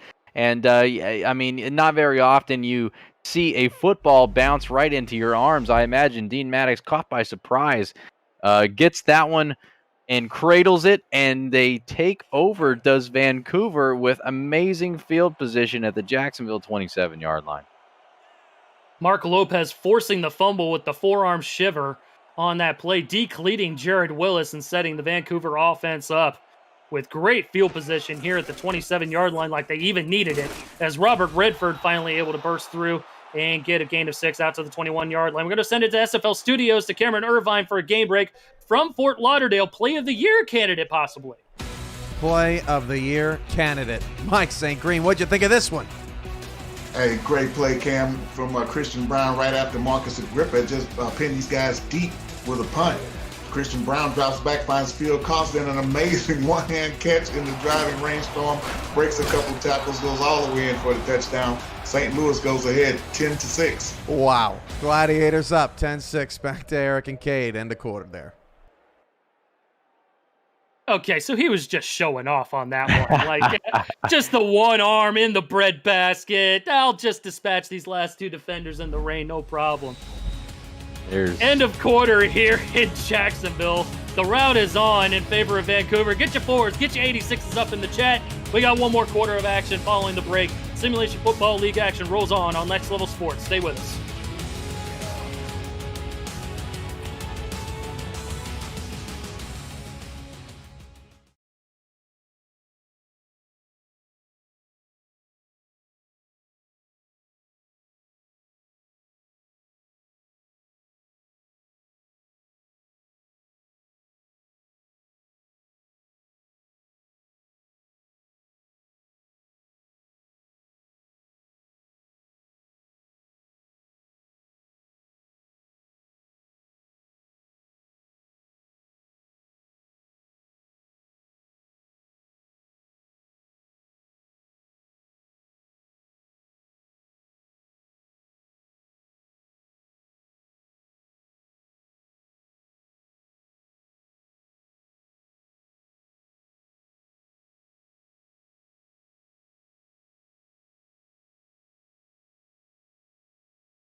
Cade, this guy has had a couple different opportunities here today, but just not able to get anything going on defense. Succalamano, what you got for me? Succalamano, yeah, a couple of key plays in this game as he's almost had a couple of takeaways, and a key interception on third down would be his first of 3 picks last week against Charleston. Absolutely phenomenal game for him, as you see right there, him take it away. He's got 6 on the season so far. That is 3rd in the SFL. And an impressive takeaway there is he's able to just swoop in and grab the tip drill right off of the wide receiver's hands.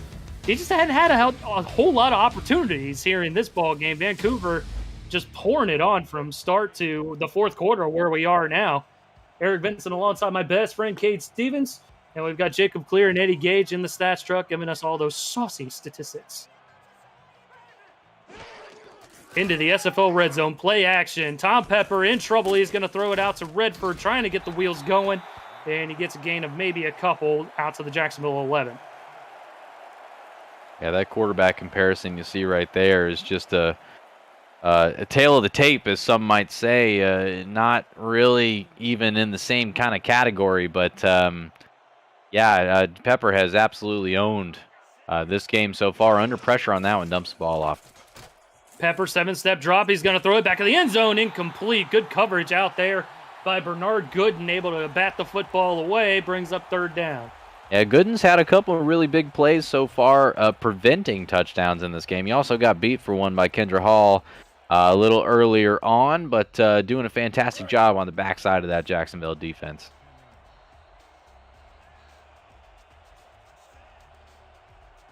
Not like Vancouver needs the points here, up by 3 touchdowns, but we'll see what they can do on 3rd and 8 at the 11. Play action again for Pepper. He's going to fire a laser towards the bottom corner of the end zone, and that is incomplete. Just past the outstretched fingertips of one of the extra wide receivers, Kyle Collins, on the play, and that brings up 4th down. Yeah, I had Collins open, actually, and unfortunately for him, just overthrew him ever so slightly. And they'll go ahead and settle for a field goal on this one. I don't think it's going to hurt too bad, Eric. Now, Rakowski already hit one here today. This one from about 28 yards.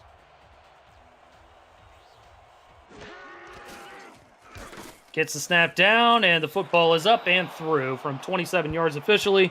34-10, your score. Vancouver pouring it on here against Jacksonville, looking to get their first ever win at a Kings home stadium.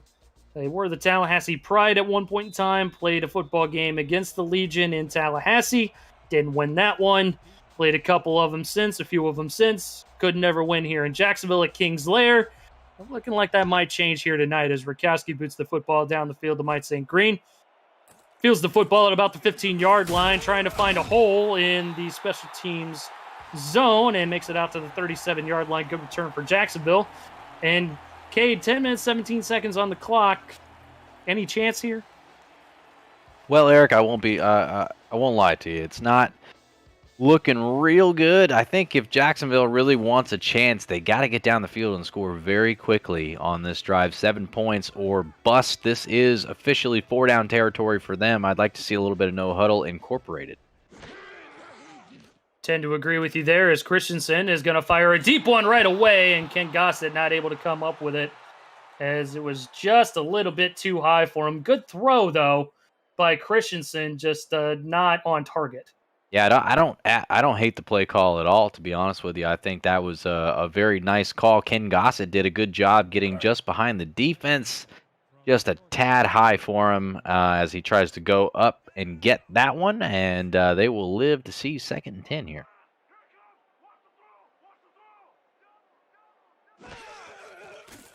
Christensen to throw again over the middle, caught 1st down yardage as Gossett gets a good stick there by the secondary. Out to midfield he goes, and Major Key was the one who laid that big hit. Yeah, good job by Gossett holding on to that football, because Major Key, as you said, came in there and really laid the wood, as you'll see right here. Bam! Lowers the shoulder, and Gossett hangs on, and a 1st down as Jacksonville's going to move those chains. And they're not in too much of a hurry to continue to move on, but they are lined up once again, 20 seconds on the play clock.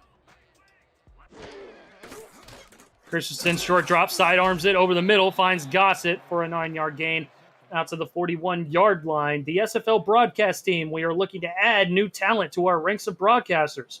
Applications are being accepted now to try out for either play-by-play or analyst broadcasting positions. No prior experience is required, just a love for the game and a desire to succeed. The application can be found on our website at simulationfl.net/broadcasting. 2nd and 1 from the 41-yard line. 9:13 and counting to go as Willis is able to get first down yardage and more out to the 33-yard line of Vancouver as the clock continues to roll here for Jacksonville. I won't lie to you, Eric, on that particular play right there, the 1.5 step drop that Christensen took before he decided to go ahead and launch that one out to the left made me a little nervous. That Vancouver front four we've talked about a couple of times tonight has been absolutely phenomenal at penetrating and getting in the backfield, and just about a 1-step drop there, man. Boy, that's taking a chance. I thought for sure Christensen might have got hit. Giudice, 2 tackles, both of them sacks here today as Willis able to squirt through the line of scrimmage, still on his feet. He's got a blocker going into the end zone. Touchdown, Jacksonville. That was the best play of the game here for the Kings. Jared Willis, you're right, Eric. Not even close. Breaking tackles, squirting through, and he finds himself on a long run to the end zone. What a run. And wait to churn those legs. Jared Willis, let him know who you are, buddy. 1, 2, still bottled up at the line by his offensive lineman, and after that it was gone. Mike St. Green looking like David Garoy running down the field there trying to throw a block. Absolutely fantastic job on that one, man. I mean, I said they had to score quick, and they did. And if they can get a quick defensive stop on this next drive, I believe this game is not over. 5 plays, 60-yard touchdown drive, 33 yards to the house for Jared Willis as CeCe adds the extra point, making it a 17-point ball game. Cade, with 8:37 to go here in the ball game, I tend to agree with you. That was a very quick drive, which is exactly what Jacksonville needed. If they're able to get a quick stop here on defense, there's nothing that says that Jacksonville can't come back with this amount of time on the clock. Yeah, absolutely. Absolutely agree. I mean, I don't think you got to necessarily make Vancouver go 3 and out, but ideally you don't want to let them get more than 1 first down on this next drive. Try to get the ball back with as much time as you possibly can, and you got a chance. You're only down by a couple of scores here. There's, this is going to get interesting, folks. There's a chance here. There's a chance. So you're saying there's a chance. So you're saying there's a chance. 4th quarter action beginning over on the SFL Twitch channel. St. Louis holding a slim 10-6 lead over the hometown Florida Storm down in Fort Lauderdale in the pouring rain. And here we've got Robert Redford with the carry, and eventually gets tackled at the 27-yard line. Good carry for him, as he's been held relatively quiet here today. Yeah, quiet in the running game, at least. Out of the backfield, he's been a nightmare for the Jacksonville defense in the passing game, almost over 100 yards.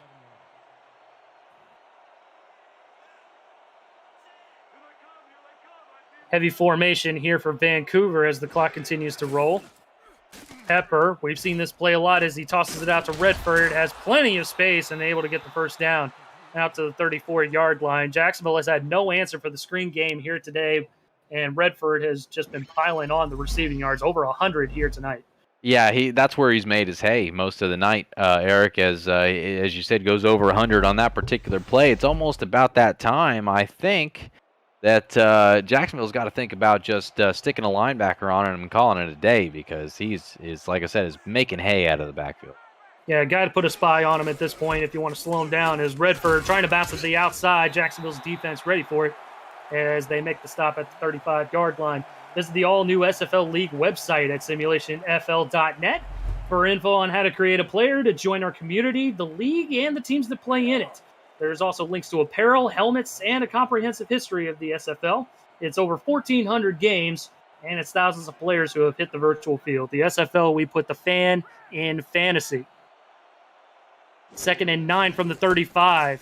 Full backfield here for Vancouver, and Redford not able to go anywhere as Taekwon Hale and company able to get the stop. Looks like Mike All was in there as well. Brings up a 3rd and long.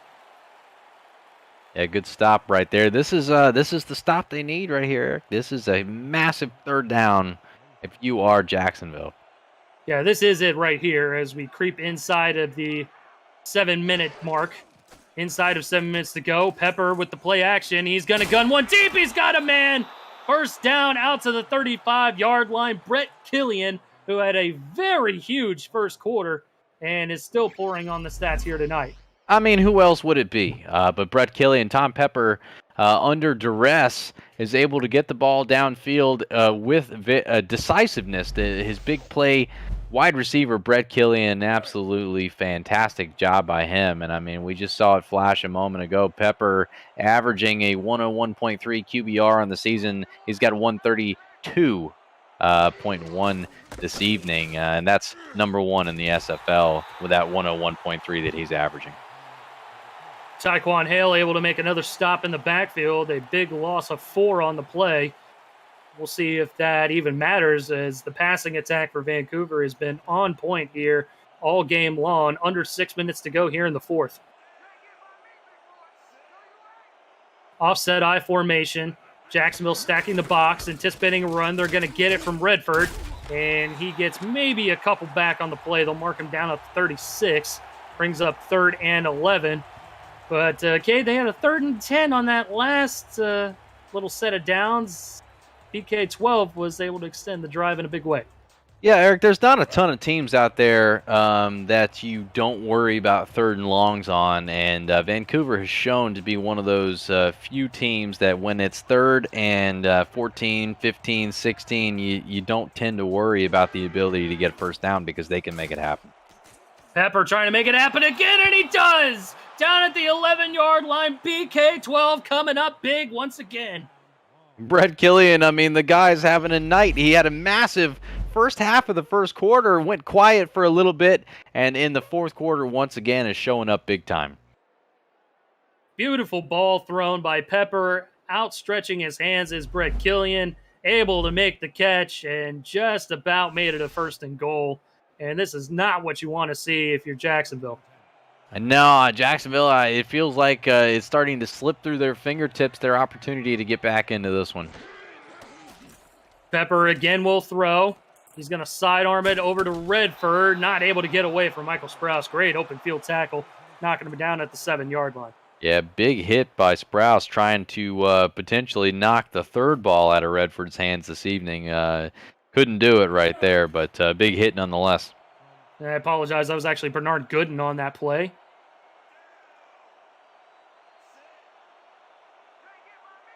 Approaching the 4-minute mark to go. Pepper again is going to try and screen it out to Redford, and again, Bernard Gooden ready for it as he does not even allow him to get some extra yards. That was Jackson Jr. with the catch coming out of the backfield. Brings up a 3rd and 6. Yeah, Gooden is honestly, I mean, while Jacksonville's defense is unfortunately let this one get away from him just a little bit. I mean, he's had a lot of big plays in this game, more or less, as Gooden, as he's had some big tackles, a couple of big knockaways, and showing why he's a big piece of that Jacksonville defense. Vancouver trying to chew some clock here as they get the play clock down all the way to 3-2, and another handoff there as Jackson Jr. able to make it out back to the line of scrimmage. Brings up 4th down, and Rakowski will come on for another field goal attempt. And short of a blocked field goal here for a touchdown, I don't think Jacksonville is really in any shape to win this football game at this point. No, it's not looking that way, my friend. They had a opportunity about 4 minutes ago in this game to make a stop on a massive 3rd down, and unfortunately couldn't come up with it. Now they're going to go ahead and give up 3 points here, and the ability to get 3 scores in about 2.5 minutes just does not look really likely for Jacksonville. Rakowski does add the field goal from 24 yards, making it a 20-point ball game. Jacksonville starting to feel this game slip away as there's 2:47 left to go here in King's Lair.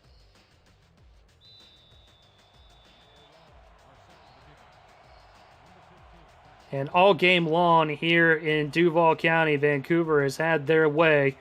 The Legion just throwing the football all over the grass. Jacksonville Kings having no answer for it here today as Mike St. Green makes the return, and he'll make it out to the 35-yard line. Sector 6 is the official apparel provider of the Simulation Football League. Visit sector6apparel.com or our website at simulationfl.net for replica team jerseys and completely customized jackets, flags, t-shirts, and more that help each team stand out from their opponents. Get the gear the fans wear with Sector 6 and the SFL. 2 minutes, 44 seconds to go. Christensen under center. He will toss the ball out to the middle of the field, broken tackle, and Wall doing everything he can to stay on his feet. Actually, that's the running back, Jared Willis, making the catch. Christensen will throw, and that's going to be a fumble on the turf. Ball is still free. Jacksonville able to recover it, and they're going to go no huddle here. Fortunately for them, it's moving those sticks. They got a few extra yards out of it, Eric. Absolutely. Christensen, again, quick fires it over the middle. Caught down to the 34-yard line, trying to get one more play in before we hit 2 minutes. Christensen, again, over the middle. Caught. Close to a first down as we hit the 2-minute warning here in Jacksonville, Florida. The visiting Vancouver Legion up big on the road. You're watching the Simulation Football League live on Next Level Sports. Stay with us.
Two minutes to go in Jacksonville, Florida. The Kings trying to claw their way back into this football game, as that's another catch out to the 15-yard line. It's been fast and furious here for the Kings offense as Grayson Willis extends the drive again.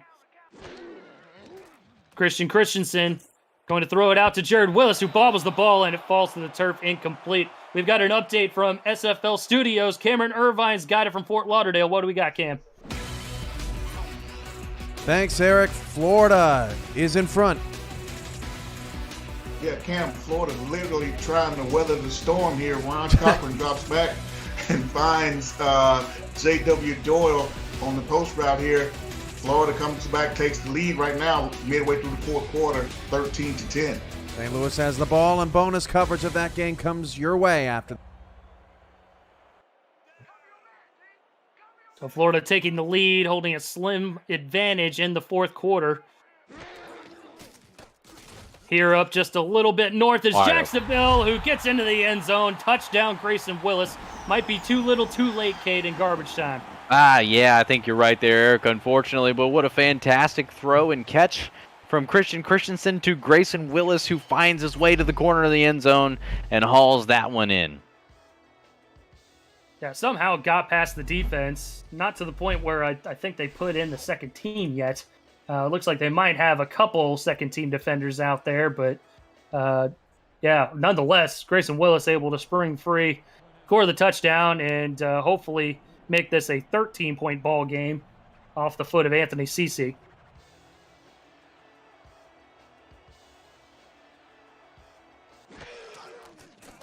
Good snap, good hold. It is up and through for Anthony Cece. 37-24. Jacksonville trying to keep pace here. But as we mentioned, I think it's too little too late. We'll see an onside kick here from Cece. Yeah, I think you're right. I mean, they got to try. It can't hurt. But, yeah, too little too late ultimately. But they're going to go ahead and give it a shot here with 1:41 left in this game. All 3 timeouts for Jacksonville, though. I've seen stranger things happen as the ball pops up right into the arms of the Vancouver Hands team, and they fall down to the turf at the Jacksonville 39-yard line. 3 timeouts for both squads, but with 1:39 to go, might be Dunzo here in Duval. Yeah, I do believe you are correct there, my friend. I think that the time has run down, unfortunately, for Jacksonville's efforts to come back, but solid effort anyways. They try to slow the Vancouver offense down here, who I'm sure is looking to burn the clock out. A lot of people out there are going to say, hey, why are they throwing the ball if they're trying to kill the clock? Well, let me tell you, friends, if you've not been paying attention in this game, they do it extremely well. They do it extremely well, absolutely, as Redford gets knocked down for a 2-yard loss. Jacksonville stops the clock with 1:34, 2 timeouts remaining for them. As we mentioned in the game break earlier, or as Cameron mentioned in the game break earlier, we will send it out to bonus coverage down in Fort Lauderdale at the conclusion of this ball game. Pepper in the gun again, play action. Pressure coming in his face. Little toe tapper along the sideline, does fall out of bounds, and that will stop the clock at 1:30. And coming up on after the ball game here concludes, coming up on the SFL postgame update, we'll send you the bonus coverage of St. Louis and Florida. Cameron Irvine, Mike St. Green, they'll break down this ball game between Vancouver and Jacksonville, and we'll preview SFL action that's coming up tonight on FTF and SFL Twitch. It's all coming up on the SFL postgame update.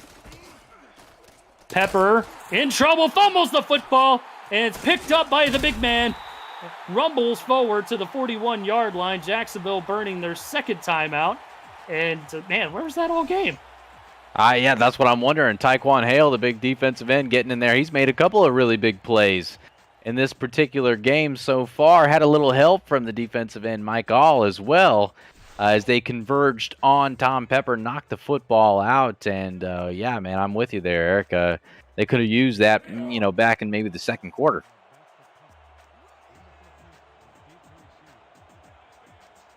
So a punt here for Vancouver. Jacksonville still with 1 timeout remaining. Could possibly make this a ball game if they score it quickly enough. And depending on where this football lands, it's going to be down at the 1-yard line. So that will be a very long way to go for Jacksonville if they're going to score quickly here. Yeah, wholeheartedly agree with you there. I mean, 99 yards to go, and it makes it extraordinarily tough when you are in the shadow of your own end zone. Don't take a sack on this one, Eric. No, that is the last thing you need. Christensen sitting in his own end zone. It does fall incomplete with 1:11 left to go in the ball game. Tomorrow and for the fans, Week 7 wraps up on Sunday when Red Hot Fort Worth visits Red Hot Phoenix to take on the Arizona Scorpions. Baltimore visits Atlanta in a rematch of last season's thrilling 35-32 finish. Also in action, London hosts Sioux Falls, and Carolina visits the Corsairs in upstate New York. Coverage starts at 4:30 p.m. Eastern. The SFL on For the Fans football season is only just beginning. Christensen from his own end zone finds Mike St. Green, and he's knocked down out of bounds. I thought they might have spotted him in bounds there, Kay, but they're going to stop the clock at 1:06. Yeah, forward progress would indicate he was in bounds, and even as he fell backwards, break for them for sure, but yeah, interesting nonetheless. But Erica, let me tell you, my friend, how about them Fort Worth Toros? How about them Fort Worth Toros? 5-1, baby. We love to see it. Christensen over the middle, still up in the air and incomplete. Good grief. How long was that ball in the air, Kate? I probably could have timed that.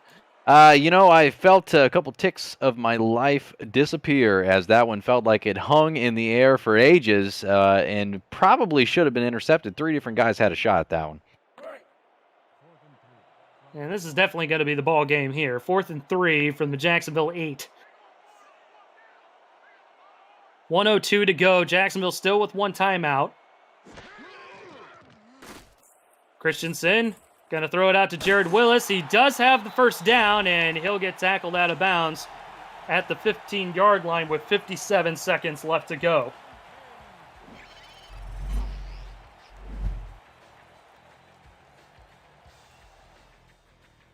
Barnsley finally able to knock him out of bounds there. And beneficial to Jacksonville, stopping the clock, still keeping that last time out in their pocket. They're going to have to put their foot on the gas real quick here, though, if they want to get within sniffing distance of this ball game. Yeah, wholeheartedly agree with you here, my friend. They got to try to make it happen within just a couple plays, and I don't think that's going to happen, as that one's very nearly intercepted once again.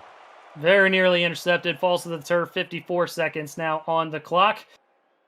Week 8 begins next Saturday on Next Level Sports. 2 division leaders, LA and Baltimore, are going to be in action. The Lycans face the Atlanta Swarm. Then the Vultures host rival Carolina in the Battle of the Birds. Bonus coverage includes Fort Worth hosting Vegas and St. Louis and Mexico City. Coverage starts at 4:30 Eastern Time next week. The SFL on For the Fans football season is only just beginning. Christensen slinging it out to his fullback, and Jacksonville finally burning their last time out as Iggy Swift could not get out of bounds. That'll stop it with 48 seconds to go, and Jacksonville with no other opportunities to stop the clock. Yep, that was it right there, my friend, and they got to make something happen, pretty darn quickly if they want a chance.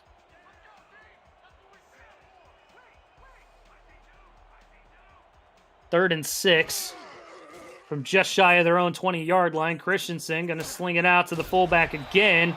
Only gets about a yard, brings up 4th and 5. Clock continuing to tick.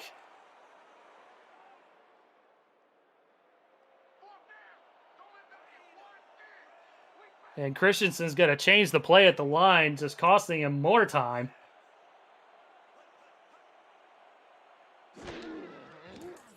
Finally snaps the football. Christensen throws a wobbler into coverage and incomplete. Turnover on downs, and Vancouver will walk away with the victory in this ballgame.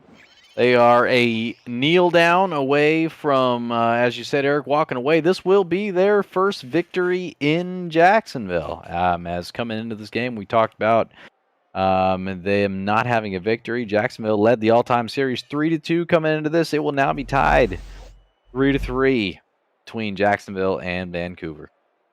And hats off to Jacksonville. They played a much better second half than the first. Let's just face it. Definitely. Made it a ball game here late towards the end, but just not enough plays were made during the course of the entire football game to keep them in this one, as Vancouver takes one knee, and that is going to do it here from Duval. 37-24, your final score, as Vancouver will move to 4-3. Jacksonville will fall to 4-3. As we get a look at the post-game stats and highlights. Just a very impressive ball game here by Vancouver all the way around, and their passing attack was lethal today. Yeah, it was wild, man. I mean, that's what we talked about coming into the game. Vancouver's passing attack has been top of the SFL, and it's not even been close, and they came out and did the exact same thing that they've done all season long. So we get a look at Farnsey getting his pick 6, his first career touchdown. in the Simulation Football League, the rookie first-round pick out of the Birmingham Fuel, able to take it to the end zone. That certainly did Jacksonville no favors. And honestly, Cade, that was pretty much the difference right there. If they didn't throw that pick six, it might have been a different ball game completely. Yeah, they might have been able to claw their way back in a little bit sooner had that not happened. Unfortunately, the defensive turnover, which there was opportunities for more, that was the only one that really struck gold.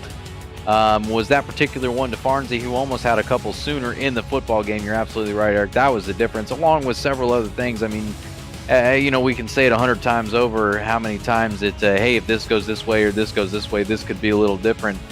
Moral of the story in this game, Vancouver did a fantastic job, outplayed Jacksonville to the nines in just about every category. Jacksonville doing a fantastic job trying to come back in the second half and could not quite make it happen. Tom Pepper having a phenomenal game in this one as he is putting up phenomenal numbers, 33-41, roughly 410 or so yards and 3 touchdowns. Great game by him as he continues to pad those stats on the season. Absolutely masterful game by Tom Pepper. Just slinging the rock all over the football field, finding his open receivers. And this Jacksonville secondary is no slouch. I mean, this is a great unit here in Jacksonville on defense. The numbers don't necessarily show it, but a lot of big names here for the Kings. And, Pepper made them look like they were second string. Yeah, he did a phenomenal job. He really did. I mean, a great job by him. I expect to see him as the player of the game coming up right here. There you go. 37-45, 421 yards, 3 touchdowns, 127.9 quarterback rating, well over his average on the season. He's going to go ahead and add to it. For Cade Stevens, I'm Eric Vincent. This has been a presentation of the Simulation Football League. Final score, 37-24.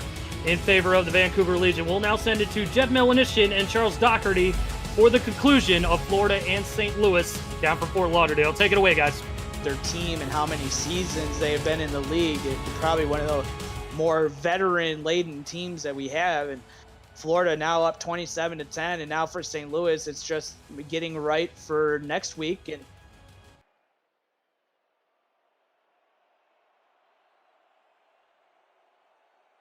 just want to welcome everybody in. We're over on Next Level Sports. As you just saw, Vancouver 37-24 get the victory over Jacksonville. Ooh. It is 27-10 here from the eye, as getting the pressure and getting the sack, as Alex Dominguez adding to an impressive stat line already. That's his 3rd sack, and still got plenty of time left, as Christian Brown throwing it out to Cairo Martinez, and he's going to be hit and dropped on the play.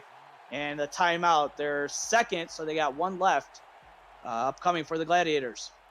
Yeah, it's 3rd down and a mile here with under 2 minutes to go. Not, they're going to have to sling it down the field, but this is setting a perfect stage here for the secondary of Florida again to swarm to the ball and get another interception.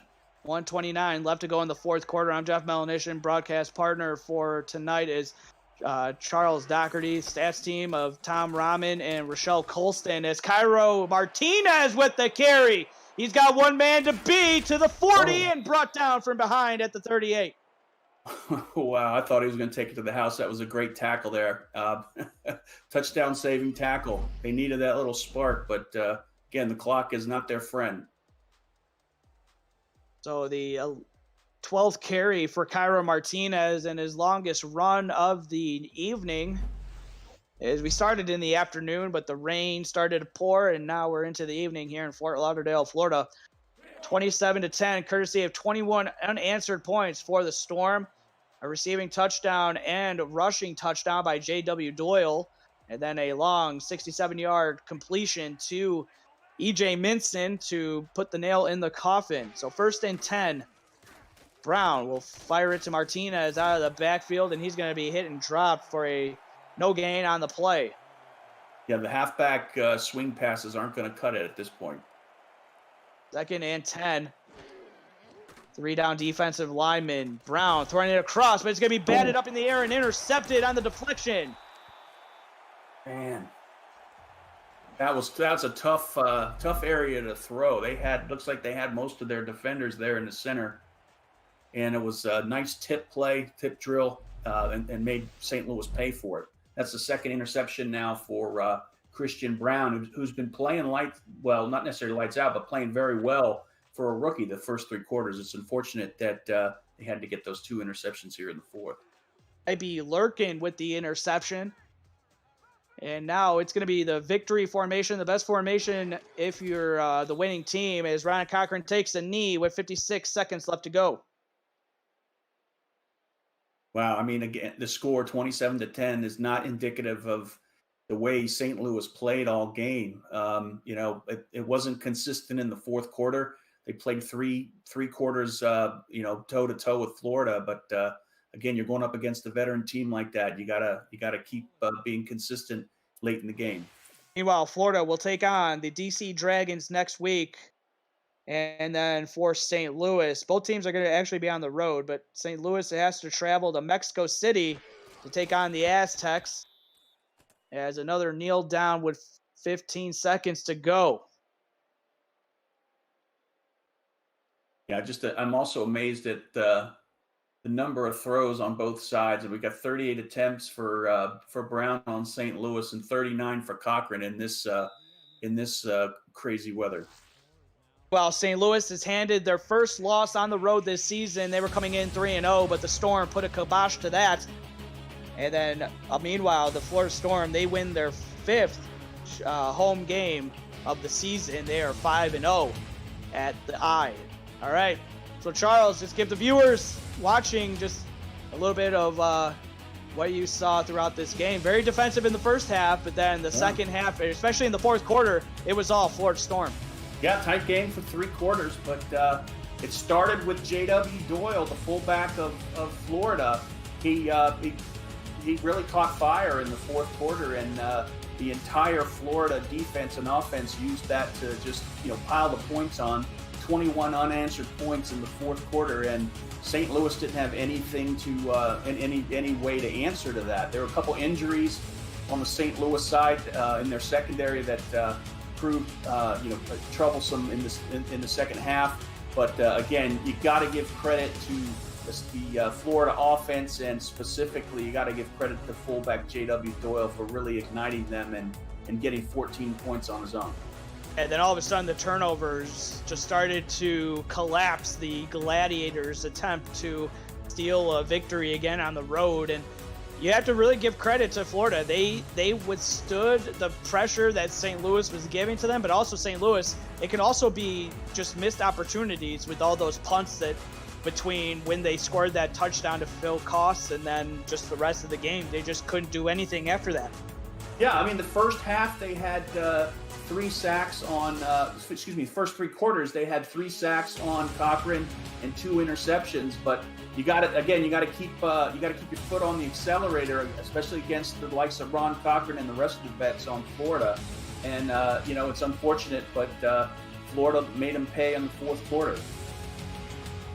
As you take a look at the highlights on your screen, this is going to be the Cairo Martinez long run that he had late in the fourth quarter. But going into next week, you got Florida going to DC, and you got St. Louis going to Mexico City. So out of that, I have to say that the St. Louis moving to 5-2, having to take on 4-2 Mexico City, that could be a big test for them yet again, as J.W. Doyle is your player of the game.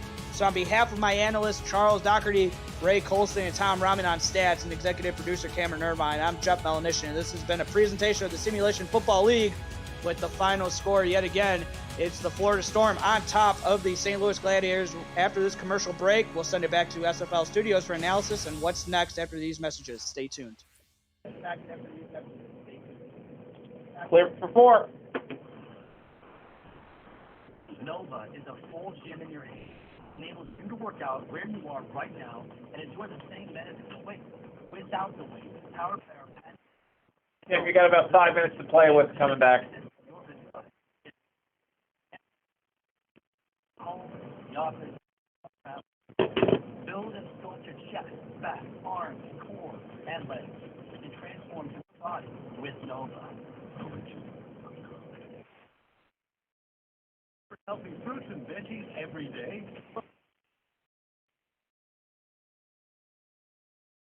Copy. You got about 5 minutes to play with.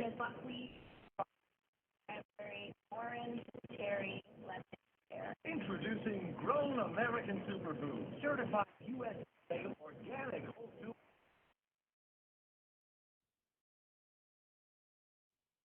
Packed into every 3 minutes back. and no added sugars, no. Plus, it's only 25 per scoop, and now you can for free. Mix it and scoop it. Just one. Grown American Superfood and water, juice, your favorite milk or yogurt. Make any food or drink a delicious, quick, superfood. I feel like I'm doing something good for myself and good for my family. And it's so super good that people prefer the taste 3 times more. Something that's ready-made that tastes like this. Not good. That's good. Freshness. I want everything organic. I'm ready to order. Food is super fresh, super fast, and it's super free. That's right, free. Call or go to American.com now, and you can try Grown American Soup. Free. 2 minutes. Same shipping and processing. And that's not all. And you'll also get these 2 absolutely. Our 2 weeks to super easy tips. Plus this convenient shaker cup, perfect for after a workout or to keep in your car. A total $50 value, all free. But you must call or click now. Start your immunity, energy, vitality, and life with Grown American Superfood. Click or call now. 90 back.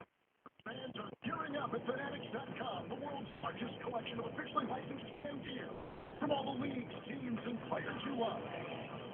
Now is today's special offer. Fanatics.com, officially licensed everything. Are you being audited and do you owe the IRS $10,000 or more in back taxes? If you owe $10,000 or more in back taxes, do not call the IRS. 1 minute back. Call a tax doctor now.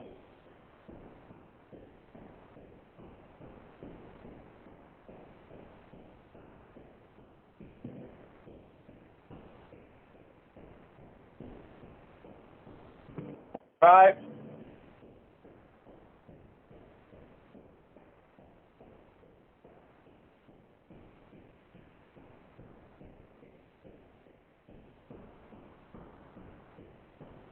And 30.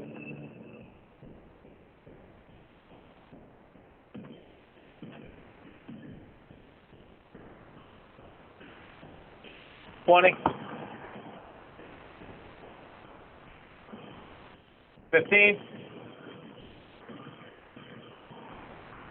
10, 9, 8, 7, 6, 5, 4, 3, 2, 1, and you're back.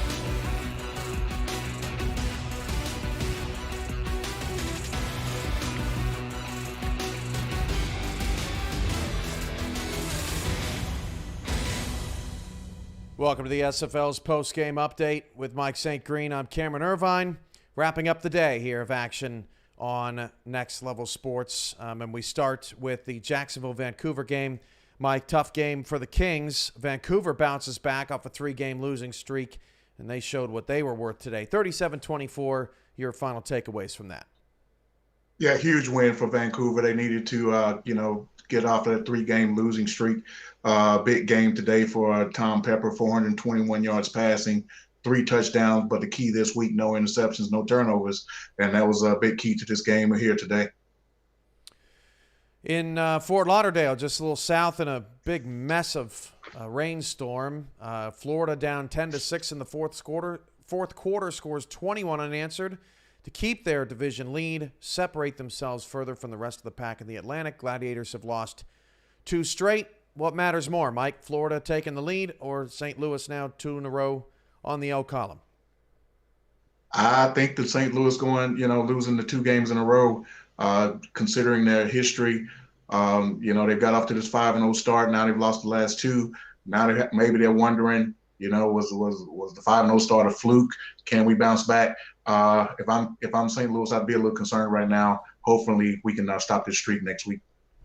Coming up tomorrow on For the Fans, more action as Fort Worth takes on Arizona. Sioux Falls, London, Baltimore, Atlanta, and Carolina, Queen City. Coverage starts at 4:30 Eastern tonight. The Evan Lacey tribute to Lone Star Glory safety Evan Lacey and the Lacey family. That comes your way 9:20 Eastern tonight on the SFL's Twitch channel. Tulsa takes on Mexico City. That kickoff just a couple minutes from now on the FTF's Twitch channel as coverage of the Simulation Football League's Week 7 continues. For Mike St. Green, I'm Cameron Irvine. This has been a presentation of the Simulation Football League on Next Level Sports, and we will see you back here next Saturday on Next Level. See you then.